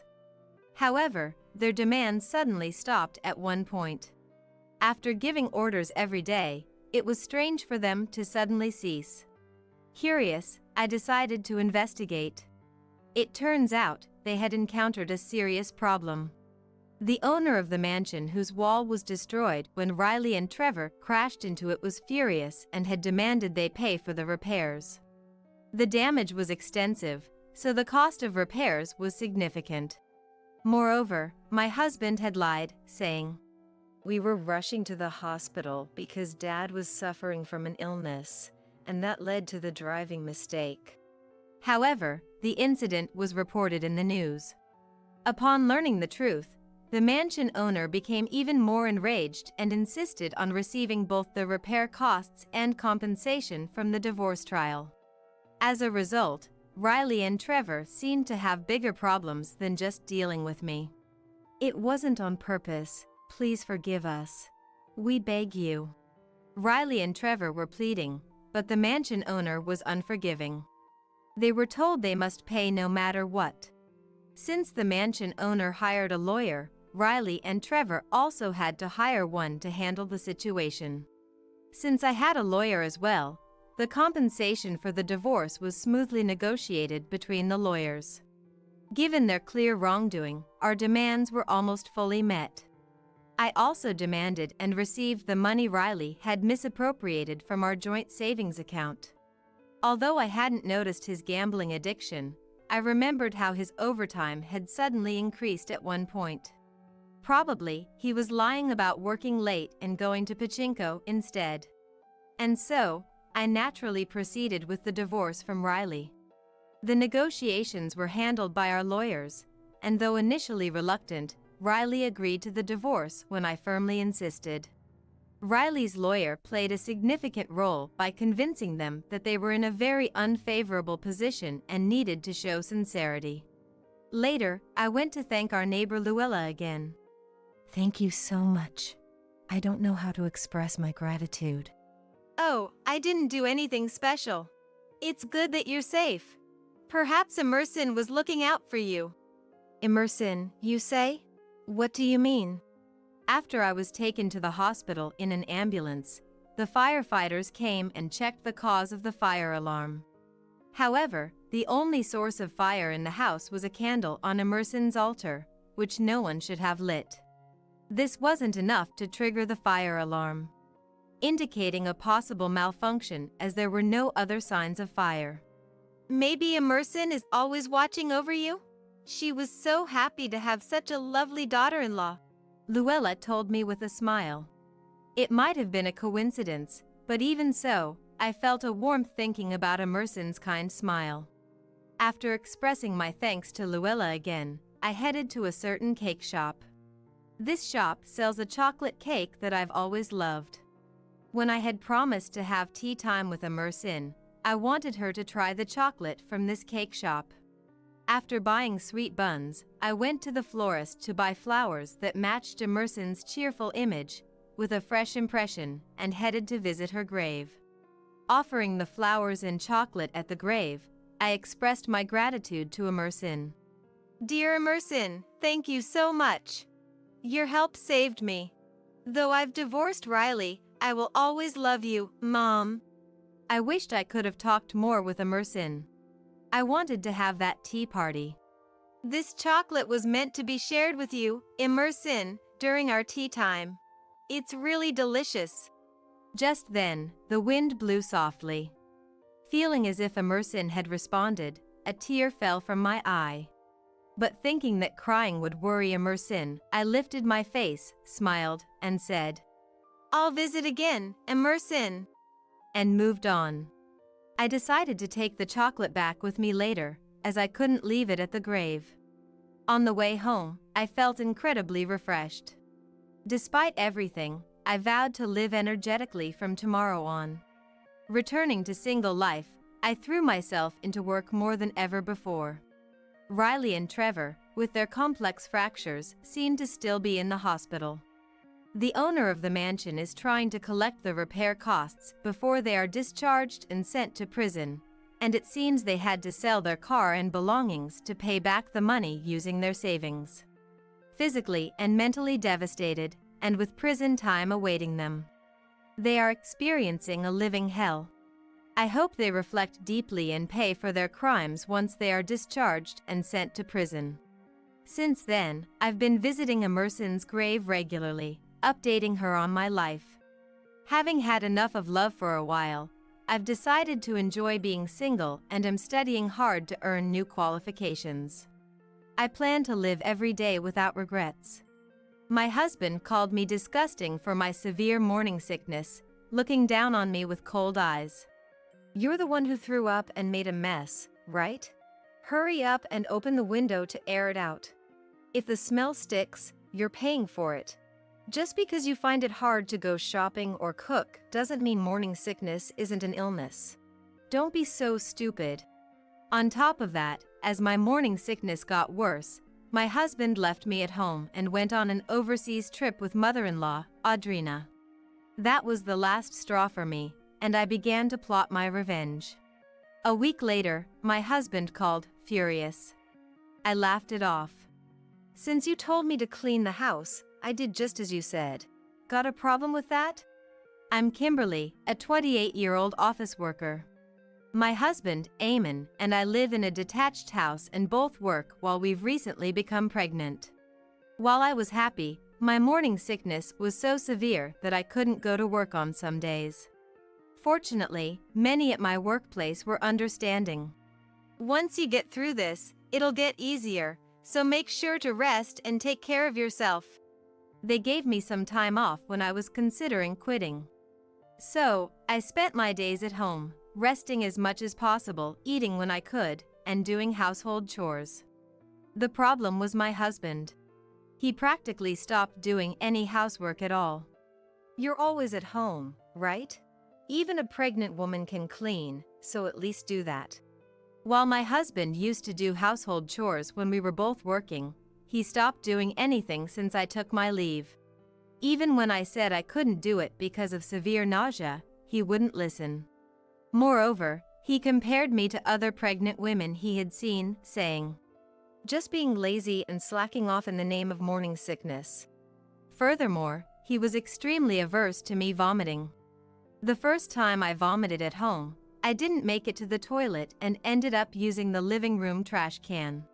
Seeing this, my husband, pinching his nose, hurried me to ventilate the room and kept yelling at me, even though my nausea hadn't subsided. Although I vomited into a plastic bag in the trash can, so the can itself wasn't dirty, he made me dispose of the bag and then threw the trash can away. Hey, what's with that attitude? Why are you telling me to open a window when I'm vomiting? You could open it yourself. And I properly sealed the double bag before throwing it away, so why throw out the trash can in front of me as if to make a point? Disgusting, smelly, don't talk. Even if it's in a plastic bag, droplets might have gotten on the trash can. After that, no matter what I said, don't talk because it's smelly, he wouldn't even listen. I started to consider divorce. Maybe once my morning sickness settled down and I could go back to work, my husband would return to being the kind and helpful person he used to be. But could a husband who hurled such abuse at me while I was suffering return to how he was? Or was this his true nature? As I worried, my morning sickness only got worse. With nausea hitting me multiple times a day, I started carrying a plastic bag with me everywhere in the house to vomit without my husband seeing and dispose of it. However, one time, I didn't manage to dispose of it in time, and he saw me with the bag. Don't touch anything, all right? You're paying for the sofa you just sat on since you're going to dispose of it because you dirted it. He looked at me with utter disgust. When I impulsively brought up divorce, I noticed he was holding a pamphlet in his hand. He spread it out to show me. In about 2 weeks, I'm going on a trip overseas with Mom. We plan to stay for about a week. Don't slack off on cleaning just because I'm not here. Keep the house clean. What? What are you thinking? While looking at me coldly, my husband laughed in a low voice. I don't want to stay in a house you've made filthy. The morning sickness should settle down in about 3 weeks, right?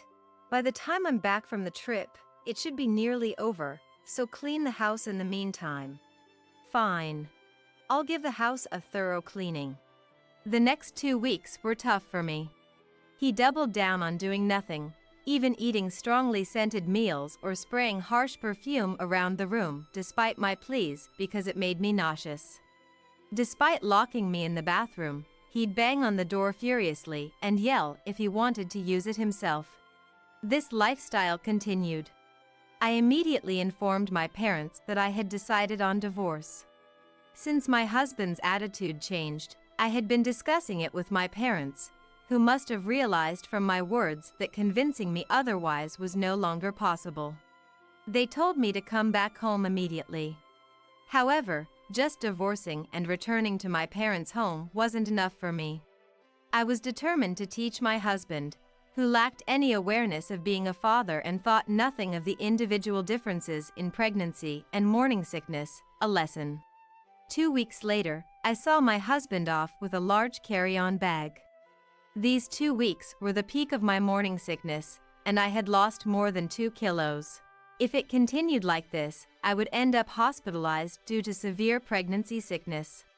Seeing me visibly thinner, my husband still called me dirty and, after repeatedly ordering me to clean the house, fled like he was escaping. I stayed at the entrance until he was out of sight, then took a deep breath and made a phone call. A week later, I was leisurely sitting in my parents' living room when calls from my husband kept coming in. Calls from my husband kept coming in one after another. After watching for a while, my parents started to panic, so I reluctantly answered. Don't mess with me. What the hell is this? Explain. I instinctively moved my smartphone away from my ear at the sound of my husband's loud voice the moment the call connected.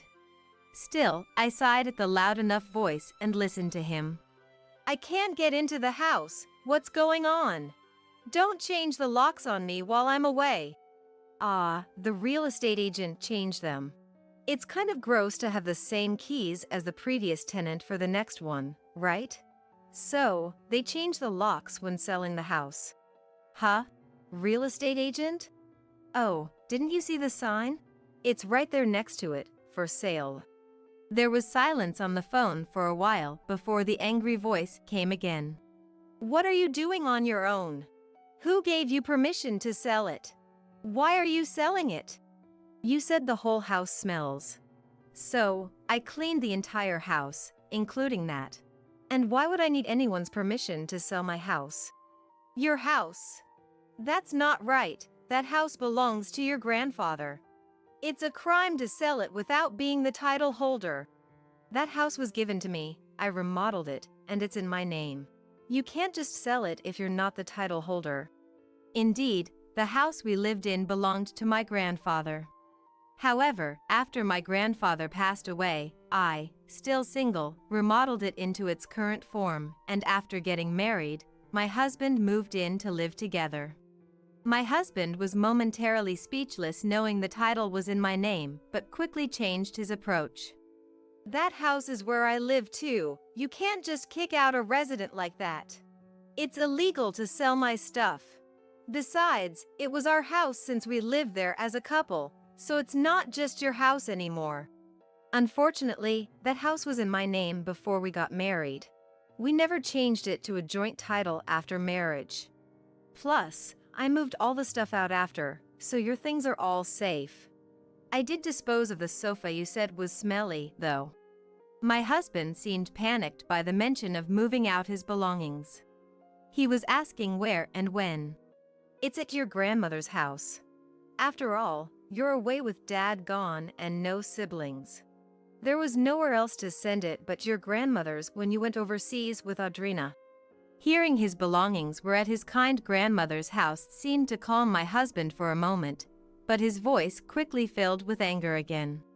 So, you're the kind of woman who sells the house and dumps the belongings while her husband is on a trip. I'm divorcing you. I'll sue for compensation in the divorce court because of this. It's a relief you're the one bringing up divorce.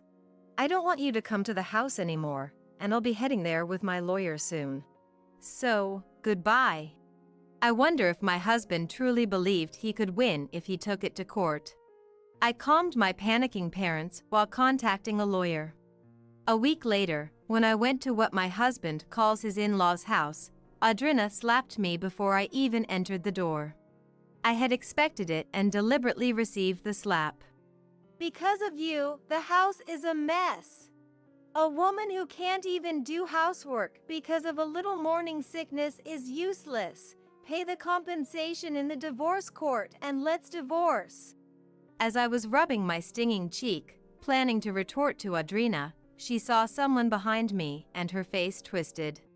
I thought you showed no remorse, but to strike immediately upon meeting is something else. Behind me was Carol, my husband's grandmother, looking furious. Hello.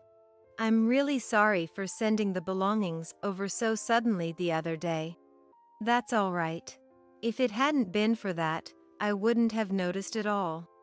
I had come to the in-laws' house, which was now the home of my husband's grandmother, who had kindly accepted his belongings. When I sent my husband's belongings, I included a letter of apology, detailing everything about our situation.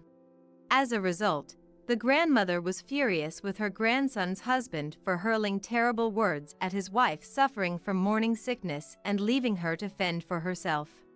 She was equally furious at Audrina for going on an overseas trip with him without admonishing such behavior. The grandmother, now 80 years old, is a gentle figure to her grandson but a disagreeable mother-in-law to Audrina. Since Audrina married into the family, her relationship with the grandmother, due to their clashing personalities, has always been like cats and dogs. Sure enough, Audrina, upon suddenly facing the grandmother, twisted her face in obvious annoyance, which only fueled the grandmother's anger further. After briefly addressing the shouting match between the two, I entered the house. There, my husband stood, dumbfounded next to the grandmother and Audrina. It might have been shocking for my husband to see his kind grandmother and mother arguing so fiercely. However, wanting to discuss matters with my husband without Audrina's interference, I had informed the grandmother of my visit in advance. And we started the divorce negotiation with my lawyer before Audrina could return. The process didn't take much time and ended smoothly. The compensation amount my husband had prepared for the divorce court and its basis were systematically dismantled by my lawyer, leaving him speechless. After a thorough division of assets and agreeing not to approach me except when visiting our child after its birth, my husband readily agreed, and our marriage ended abruptly. As I was leaving the house, the grandmother and Audrina were still standing next to each other. I addressed them briefly before departing, but they seemed too heated in their argument to pay me any mind. Subsequently, I began receiving a barrage of complaint-like emails from my ex-husband. Apparently, he became annoyed with the grandmother coming to the in-laws' house and meddling. Imagining my former husband and Audrina, who had shouted at me so boldly, becoming meek in front of a petite grandmother, finally brought me to laughter. However, the nature of my ex-husband's emails soon shifted towards seeking reconciliation. Every day there's shouting. They both ask me what I think when they're fighting, dragging me into it, and it's annoying. It's a lifetime request.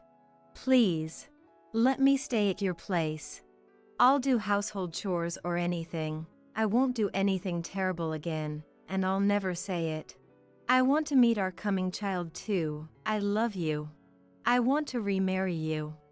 I responded mechanically. I will not reconcile. As for the child, you can meet if you pay child support. And left it at that. Eventually, the messages from my ex-husband ceased. Apparently, unable to bear the living conditions, he left Audrina and went somewhere. Not providing any support, Audrina, not yet of pensionable age, is scraping by on her savings. Audrina herself contacted me with this news. No one's helping me. Please, I want to stay at your place. I only went on the trip with my son because he invited me. I had no idea you were suffering so much from morning sickness. She claimed, lining up convenient excuses over the phone, but when I threatened to report her to the police, the calls stopped. Apparently, the grandmother also refused to help, and Audrina, limited by her savings, began working part-time. Thus, she no longer had the energy to call or email me.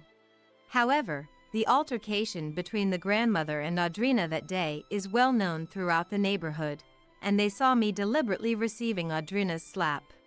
Consequently, the neighbors have distanced themselves from Audrina, leaving her to live uncomfortably in her home. Seemingly unable to afford renting a new apartment, she spends her days diminishing in stature. Yet, living alone in a rent-free house should be manageable on a part-time income. My morning sickness has finally subsided, and I no longer vomit. The doctor, learning of my divorce and the circumstances around it, scolded me for accumulating too much stress, which wouldn't help in healing. Though I had been consulting with my family, the stress from living with an uncooperative ex-husband for a while, and dealing with real estate agents online to sell the house had been too much on my body, and I reflected on this. Moving forward, I plan to avoid stress and return to work. Anyway, I'll be taking maternity leave before giving birth, planning to live at my parents' house. Now, imagining the appearance of my unborn child brings me immense joy. As the days go by, my anticipation grows, and I can hardly wait to see what kind of child will be born. No matter what, I intend to raise my child with love. Risa, while you were away, I moved my parents' stuff into our house. What? What do you mean by that? While I was on a trip, my husband Polly had moved his parents' moving boxes into our house without asking. And on top of that, I received unbelievable treatment from Polly. You should not come back anymore. Polly doesn't want me to come back home anymore. Even though this house is where our family has always lived, Polly wants to kick me out and live with his parents. However, I had anticipated being kicked out by Polly and easily retorted, "Okay, I'll move out on my own." I sought advice from my dad, Mike, and took a certain action. First, I sent an email to someone and made a plan. I returned to America with Mike. And then, I came back to our house. I started to execute the plan as intended. Polly, who had been naively thinking he could live with his parents, was surprised by the unexpected turn of events. Actually, the plan I had made with Mike was: my name is Risa. I am a 45-year-old dietitian working in a hospital. Originally, I was supposed to follow in Mike's footsteps, but inheriting my mom's love for cooking, I became a dietitian. However, my beloved mom passed away before I graduated from college. After that, Mike started working in France, so we sold the house I was born and raised in, and I started living alone in an apartment. Being plain-looking since childhood, I've always been inconspicuous wherever I go. Moreover, attending girls' schools from middle school to university, I had no encounters with men, and I had never had a boyfriend. However, I was fortunate to meet good people wherever I went, and after graduating from college, I got married. At that friend's wedding, I met my current husband, Polly, who was 3 years older than me and a friend of the groom. He seemed like the type who would be popular with the ladies. Luckily, or perhaps coincidentally, he had just broken up with his girlfriend. His ex-girlfriend was a nurse, and it seems they broke up due to misaligned schedules and night shifts. When I mentioned that I was a dietitian with early mornings and few holidays, he was very pleased. However, at that time, I was busy studying for the national exam for registered dietitians, so I was busy on weekends. Even so, he was kind enough to send me messages, saying, "I miss not being able to see you, but good luck with your studies." Feeling a sense of destiny with him, I thought I'd like to marry him if I passed. And on the day of the exam results, he invited me out to celebrate my passing that night. "Congratulations on passing! This is how I feel, would you accept it?" What he handed me was an engagement ring. He proposed to me right then and there. Overjoyed as if my passing was his own, I tearfully said yes right away. And so, our married life began. At first, we thought about living in an apartment, but with Mike's help, we bought our own home. I was looking forward to a happy life from now on, but after getting married, I started to feel a sense of discomfort around Polly. Thinking it was because I had no experience with men, I assumed it would be okay once I got used to it. However, one day, when Polly was looking at my pay stub, he made a comment that made me do a double take. "What's this?" I thought dietitians, being professionals, would earn more. I'm disappointed. What? Well, I just started working, and we're both working, so an income of around $200,000 should be fine, right? I retorted, feeling somewhat offended. It's not like I got married to be supported by my husband, but being told my salary was low didn't feel good. Yet, Polly went on to insult my earnings further. I've been totally deceived. If I knew the income was this low, I would have asked before getting married. A nurse would have earned more. Polly must have been talking about his ex-girlfriend. It's one thing to complain about my earnings, but comparing me to his ex-girlfriend is unforgivable. Indeed, nurses receive night shift allowances and holiday pay. In comparison, my salary is lower because I have fewer early mornings and holiday shifts. However, I have my own side of the story to tell. I happened to see Polly's pay stub the other day, and it turns out he earns even less than I do. Yet, I thought we wouldn't struggle with our combined incomes, so I didn't say anything. I tried to gently break it to Polly, not wanting to hurt his pride. Well, it seems like you have it tough too, so I guess you were hoping for a bit more from my salary. Sorry for not meeting your expectations. That's right. I work for a small company, and my salary is really low, so I wanted to marry a professional woman to achieve financial stability. I only meant to cheer him up with what I didn't even believe myself, but I never thought Polly would take it seriously. Before we got married, he was happy that my work hours were regular, but after we got married, he complained about my low income as if he had changed his stance. What kind of world does a man live in where he expects his wife's income to be higher than his? I was just dumbfounded by Polly's unreliable behavior. As soon as he knew about my income, Polly started looking down on me. Yet, he wouldn't hesitate to buy whatever he wanted without restraint. Even when I asked him to be a bit more frugal, he wouldn't listen at all. I've been spoiled by my parents since I was a kid, buying me whatever I wanted, so I can't change my attitude towards money that easily. I couldn't say anything back to such a spoiled statement from Polly. It's no excuse to say that he was spoiled by his parents when he was a child at his age. The following year after we got married, we were blessed with a boy. I hoped that becoming a parent would change Polly, but his habit of spending recklessly didn't improve, even during childcare. It was always the same with him spending his entire salary. If it wasn't enough, he'd sneak money from my wallet without me noticing. While I was struggling to manage work and budgeting while raising our son, Cedric, Polly hardly contributed to childcare. As time passed, struggling through these tough days, Cedric is now preparing for his college entrance exams this year. Thanks to my careful budgeting, it looks like we can afford to send him to college. Cedric, understanding our financial situation, has been studying hard to enter a national university.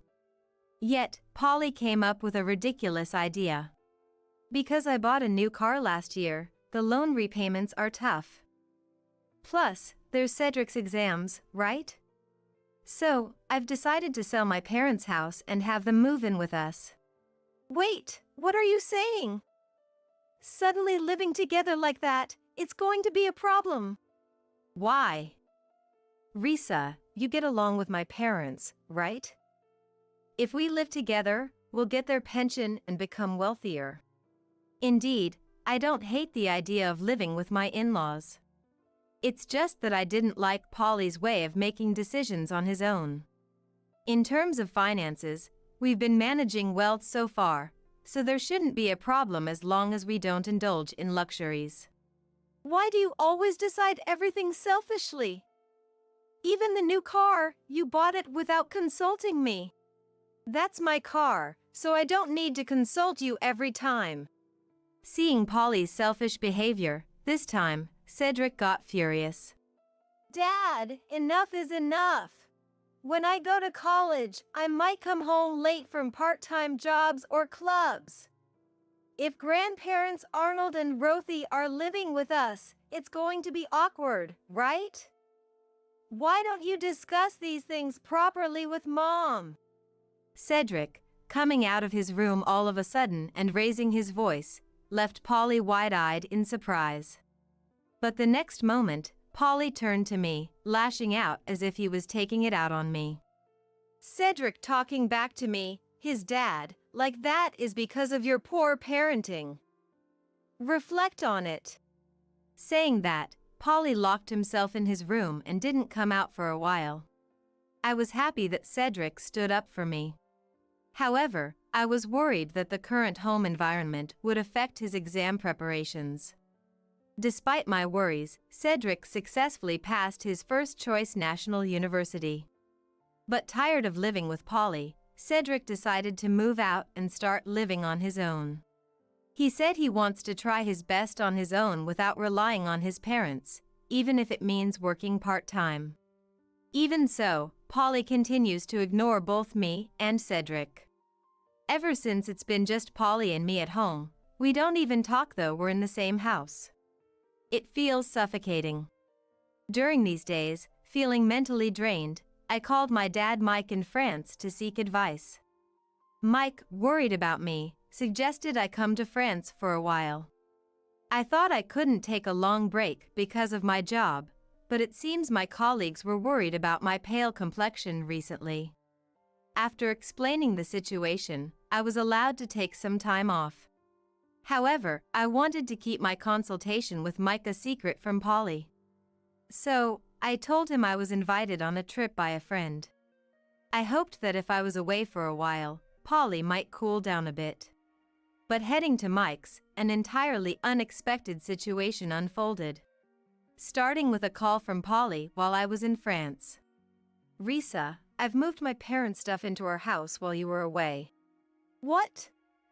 What do you mean? What do you mean, what? I've been saying, haven't I? That I'd live with my parents.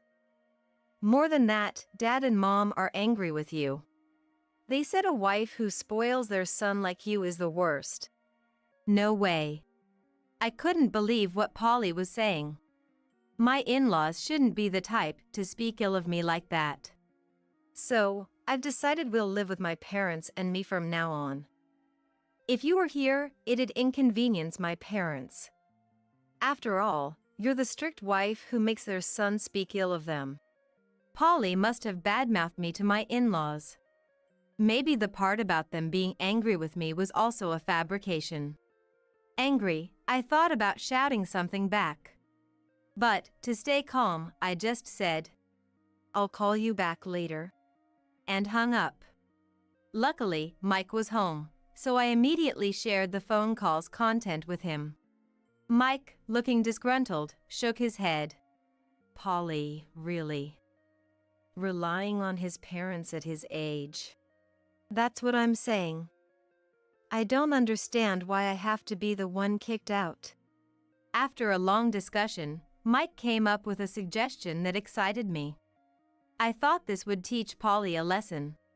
First, I contacted someone by email, then called Polly's mobile phone. Polly, talking over the phone won't cut it, so let's discuss this when I get back from my trip.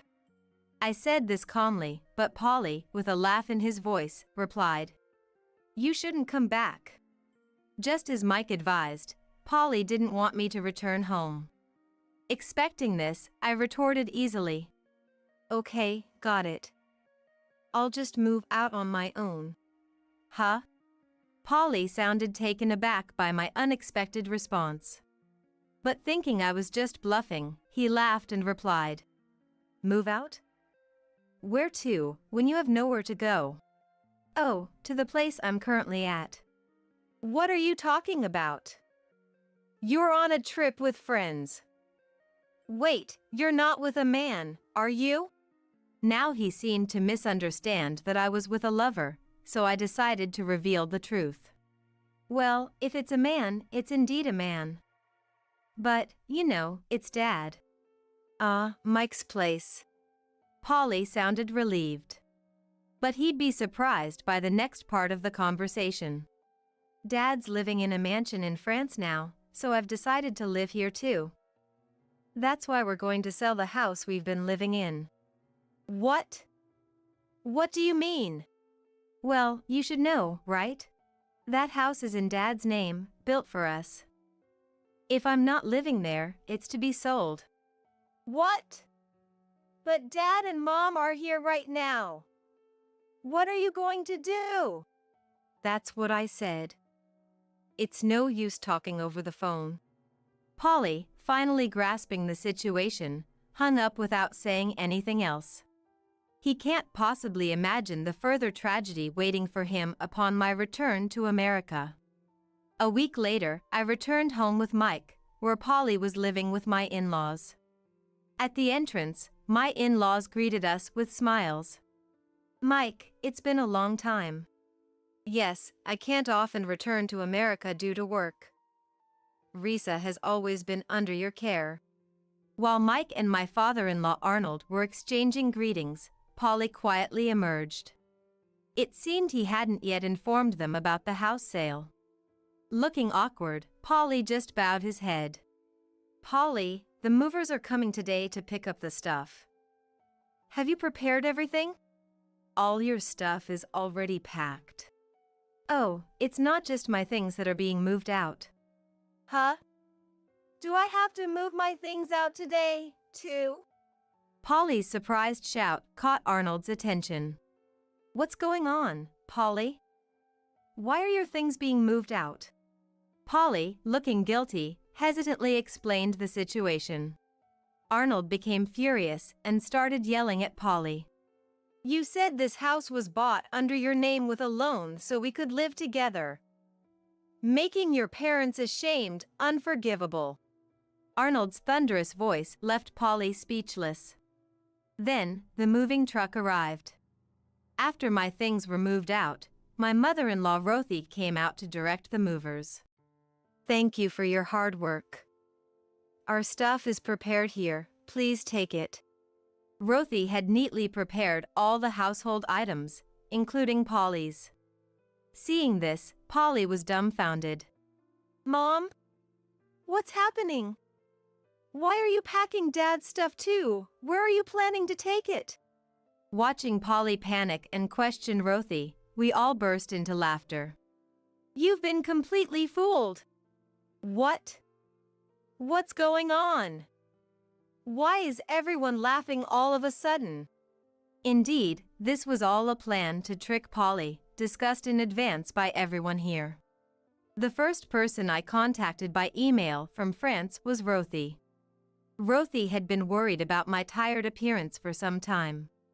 After repeatedly asking why, I ended up telling Rothy everything about Polly. Rothy was shocked, especially at the part where Polly blamed his extravagant habits on his parents spoiling him.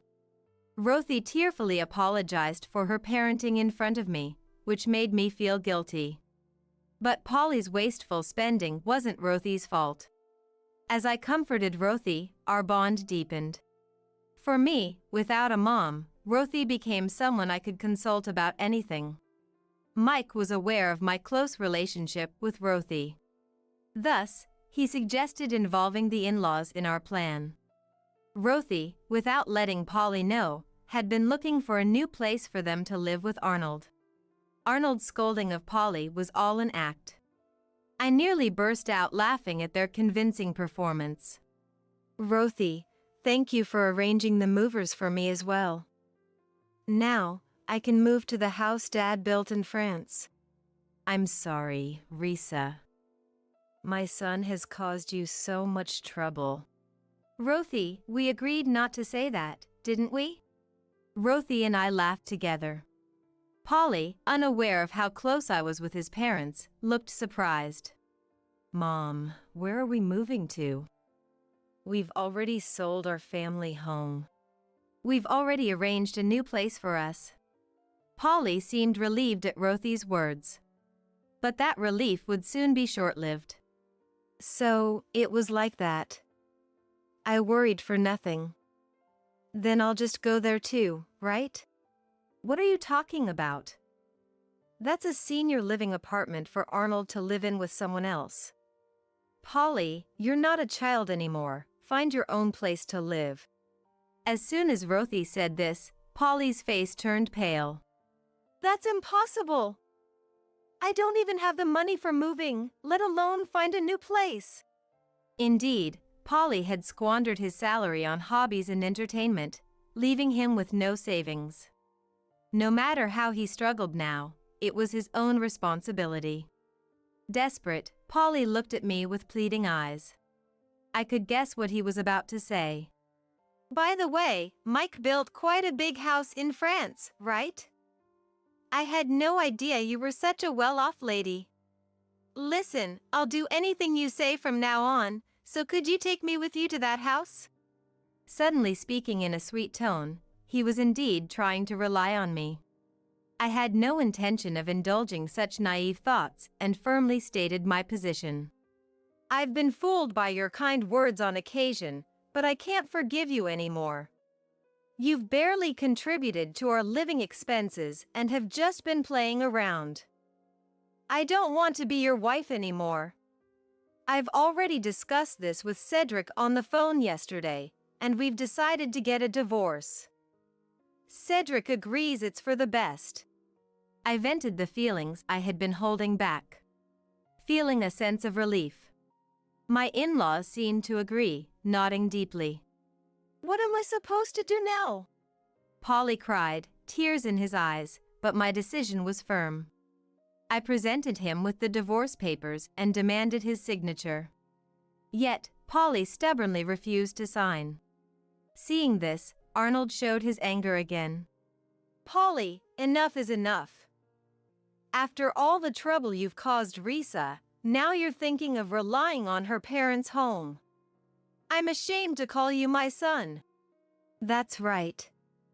I admit, I've spoiled you too much. But Polly, you're an adult now. Stop being so selfish and start living on your own. Convinced by his parents' earnest persuasion, Polly shed tears.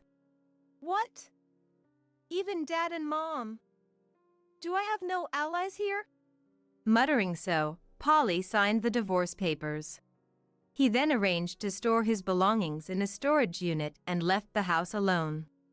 Betrayed by the parents he thought were on his side, he was visibly shocked. However, the in-laws had decided to cut ties with Polly. Not just them.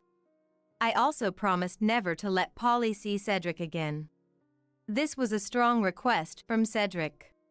He had always resented Polly for never acting like a father. With the divorce as an opportunity, Cedric wanted to sever ties with Polly. I thought it was for the best for Cedric. Rejected by his parents and disowned by his son, Polly must have lost the will to live. Having lost everything, Polly spent some time living in monthly rental hotels and internet cafes. But once he received his salary, he managed to move into an apartment where he could live alone. During the divorce, I gave Polly a small amount of money as part of our shared assets. It was practically nothing, but I wanted to avoid any future claims for money, given my financial situation.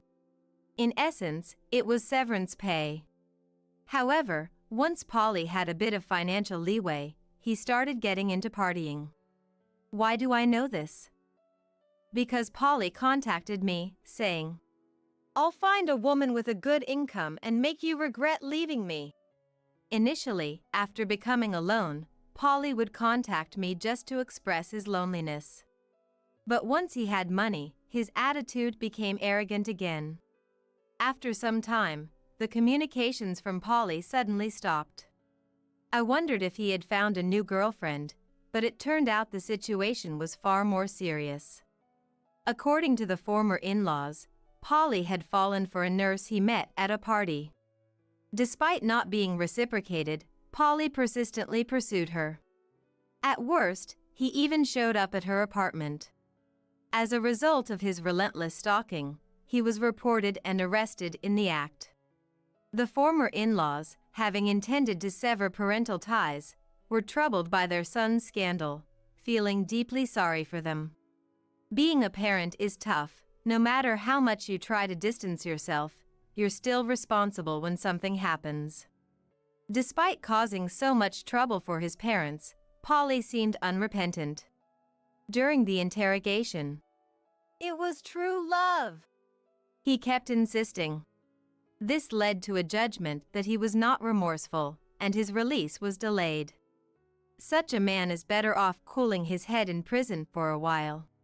After all, a penniless man in his 50s chasing such ideals will only cause annoyance. Now, I live elegantly in a mansion in France with Mike. Still not accustomed to the environment and not fluent in French, I'm not working yet. However, I can't stay unemployed forever, so I'm attending French lessons. Once I'm proficient in the language, I plan to help out with Mike's company. As time passed, Cedric graduated from university. He then moved here to work at Mike's company. In fact, Mike had called him over with the intention of making Cedric his successor. It was lonely being apart from Cedric for 4 years, but now we can live together forever. This thought fills me with joy.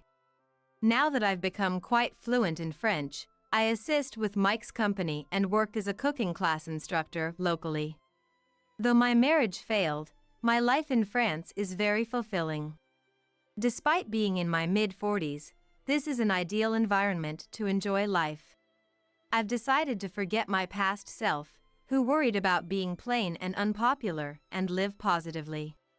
After all, there's still so much more to come. Surely, Mom in heaven is watching over me. The older lady is fired. Clean everything up and leave. Carol, the president's daughter who became the head of the design department, said, "I've been with this company for 40 years and have designed 90% of our flagship products, but she seems unaware of that. So, I decided to take action. I'll clean everything up nicely before leaving," I said, and then wiped all my PC data and resigned. As a result, Carol faced an unexpected turn of events. I'm Victoria Simmons, 62 years old. I work in the design department of a stationery manufacturer. I've been here since I was a fresh graduate, for 40 years, and I'm still active even after retirement age. I strive not to be outdone by the younger ones. I lost my husband 10 years ago, and my daughter lives alone. It's hard to say this about myself, but I've designed 90% of the company's flagship products. Therefore, I believe I hold significant value to the company. Stationery is wonderful. It's about dreams. Designing for writing, drawing, painting, erasing, measuring, making each task functional and enjoyable. These designs cater to everyone, from schoolchildren to professionals. How long I can continue, no one knows. But since I love my job, I joke with the younger employees that I'll keep going until I can no longer stand. One morning, the President Kennedy, who I joined the company with, showed up at a meeting. It had been a while since he attended. He brought a woman with him. "Good morning, everyone. It's been half a year since I last saw all of you, hasn't it? Victoria, you're looking well." Kennedy and I joined the company in the same year. He used to be in sales, and we often talked at internal product presentations. Unlike the typical arrogant son of a president, he's sincere and humble. It's been 10 years since he took over from the previous president. Today, I've brought the replacement for the department head who recently left. Kennedy encouraged the woman beside him to greet everyone. She stepped forward and greeted. "Hello, I'm Carol Kennedy. I look forward to dedicating myself to the future growth of our company. Please, let's work well together." Everyone in the department was surprised. No one had expected the president's daughter to be appointed as the head of the department. As you all may know, our company is planning to expand overseas starting this year. We sent Carol to study abroad for a long time for this reason. She will help us create designs that are globally competitive. Let's all unite in this effort. After saying so, Kennedy left in good spirits. Wilson, one of the colleagues, approached me. "Victoria, what do you think about her? Carol, I mean. I've known Carol since she was a child. We've never spoken, but the president used to bring her to company recreation events. Haven't seen her in a long time, but she's grown into a fine young lady. I think the president wants to make use of her international experience. But whether she understands the design industry is another question.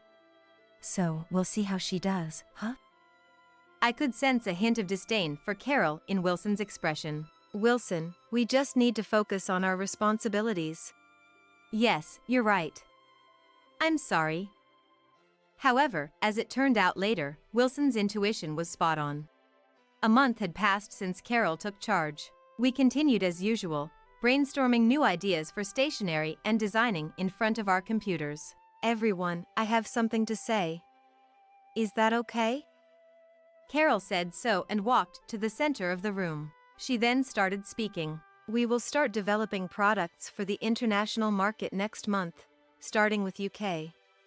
If things go well, we will establish a base in London and then expand to hub offices in various locations.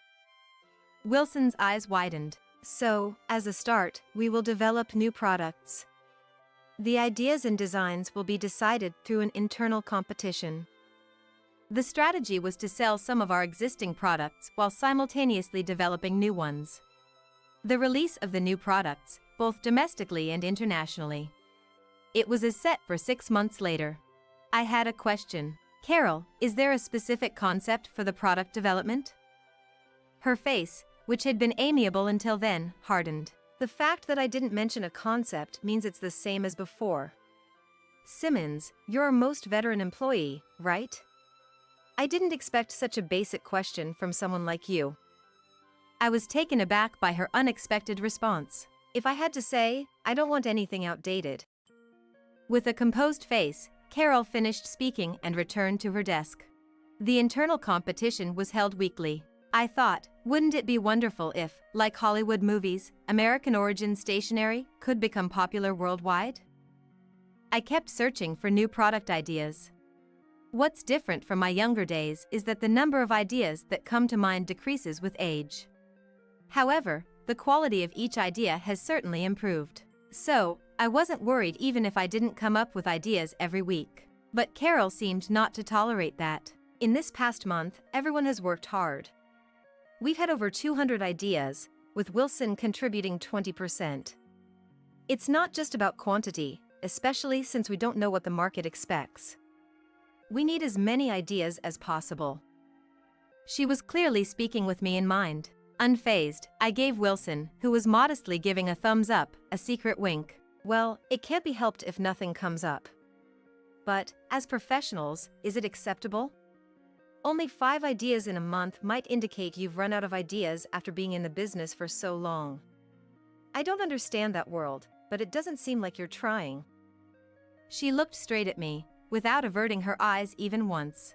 After the meeting, Wilson came to me. Thanks to you, Victoria.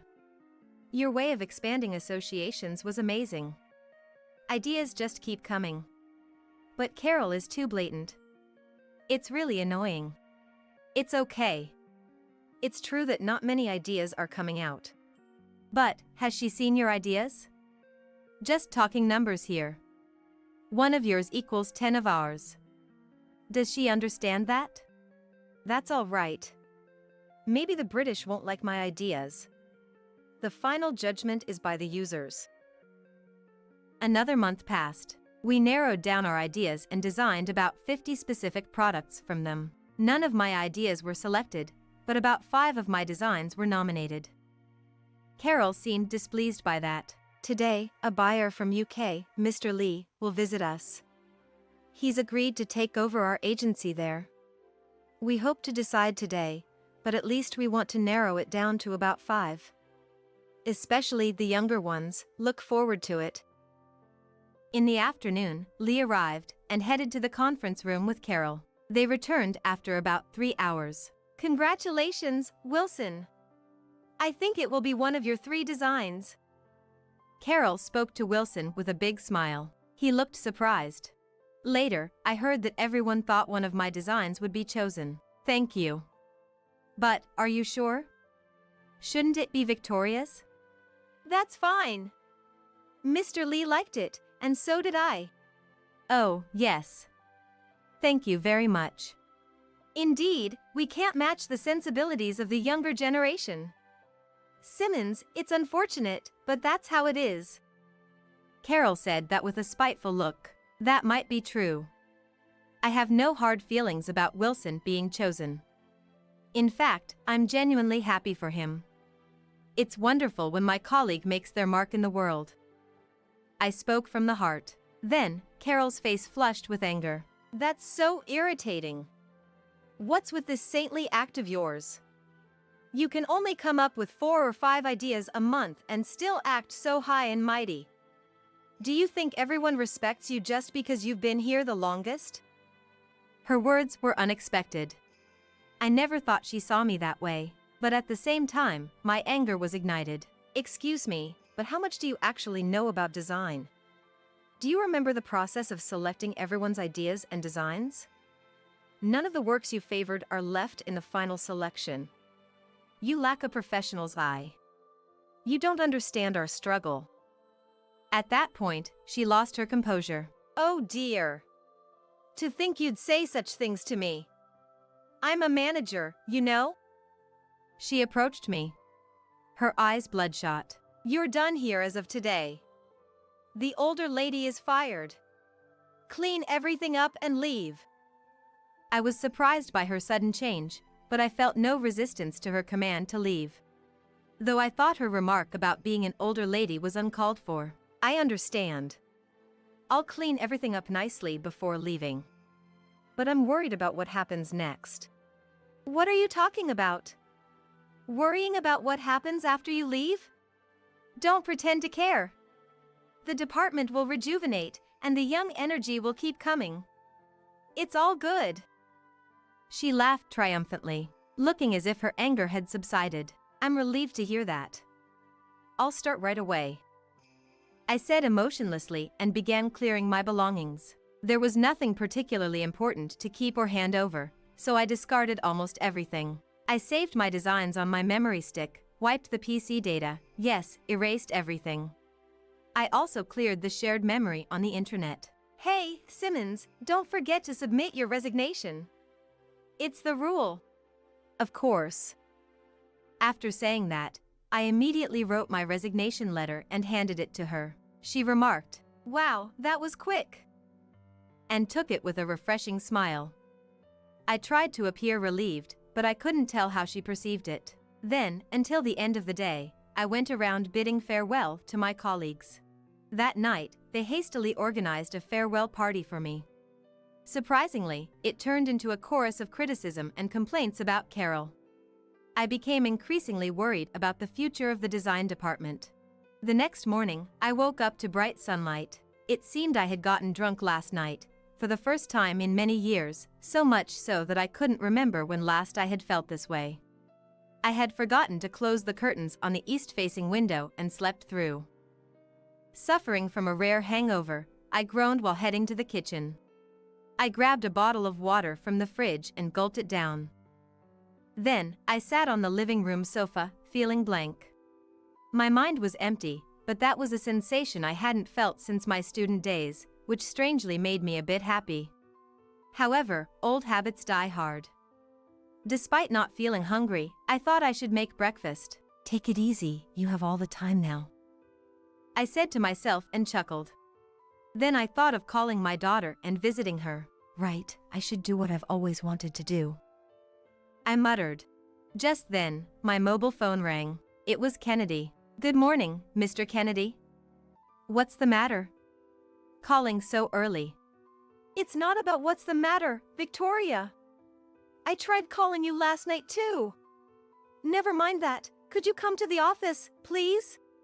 But I resigned as of yesterday. Just come, please. This is an order.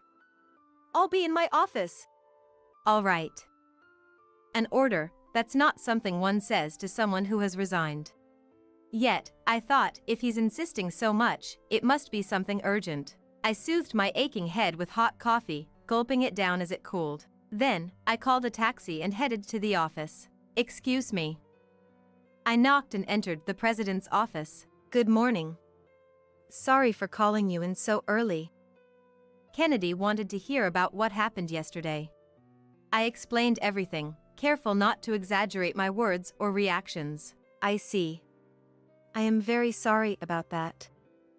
He expressed his deep apology. The mess my foolish daughter made is my responsibility as her father. It seems I made mistakes in raising her. Victoria, would you consider withdrawing your resignation? We started here together, after all. Please.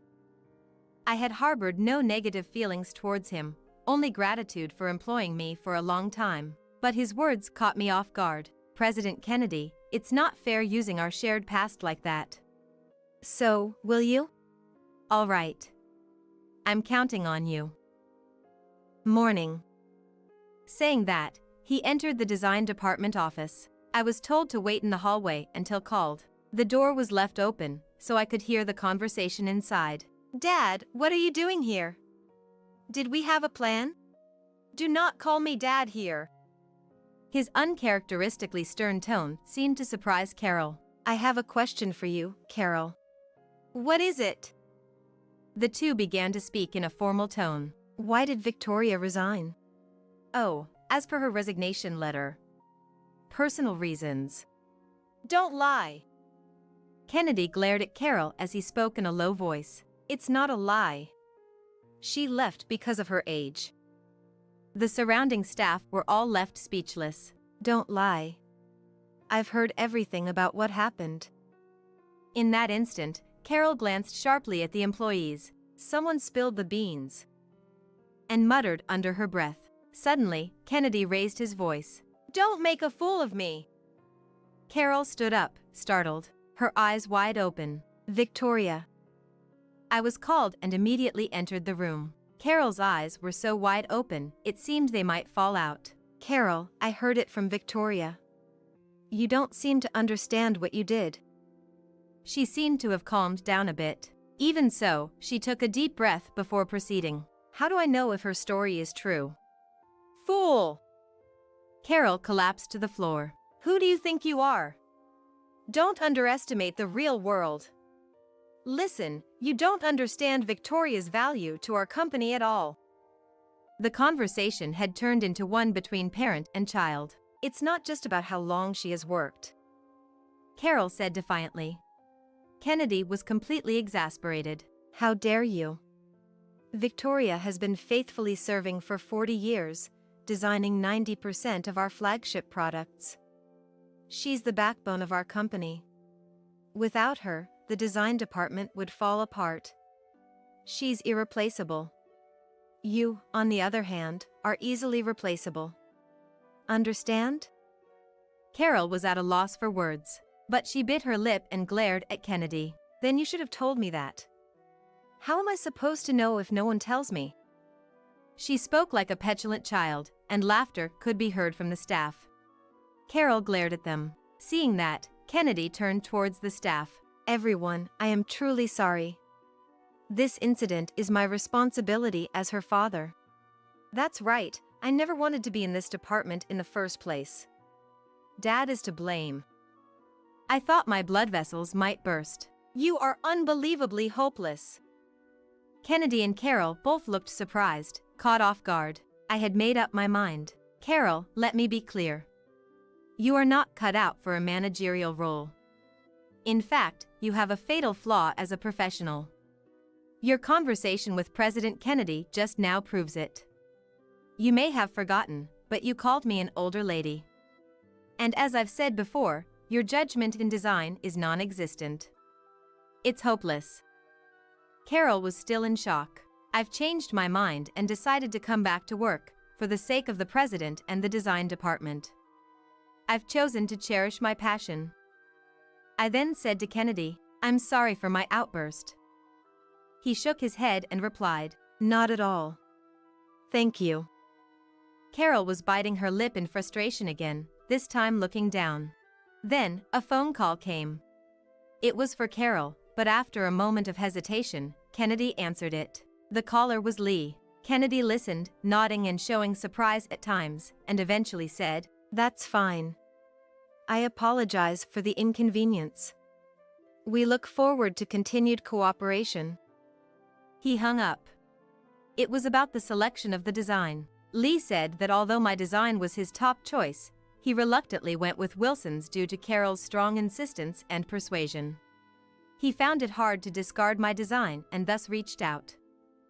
It seemed that Carol had come to terms with the situation. She finally seemed to surrender. she dropped like a wilting sunflower. After Lee's call, Kennedy laid out the conditions to Carol in front of the staff. You will decide your own future. If you want to work in our company, start from the new employee training. Otherwise, you'll be assigned to one of our client companies. Greatly humbled, Carol replied in a faint voice, "Yes." After the two left, all the staff gathered around me, expressing their joy. Although it was the unfortunate outcome for Wilson, "See, I told you. This is for the best," he said with a smile. Indeed, it seemed like things turned out just as he and everyone else had initially felt about Carol. That experience reminded me of how important intuition is for a designer. Subsequently, our market expansion into the UK went well. This time, we targeted teenagers. We found that the sensibilities of American and British teenagers are quite similar. While I don't think it applies to all age groups, it was a revelation. Considering the global use of social media, it's clear that sharing of sensibilities is happening faster than imagined. So, I believe that designs aimed at American consumers could also sell well. At my age, I never thought I'd be doing work with such a worldwide impact. I'm more motivated than ever. Visiting my daughter will have to wait. I guess it'll be another video call tonight.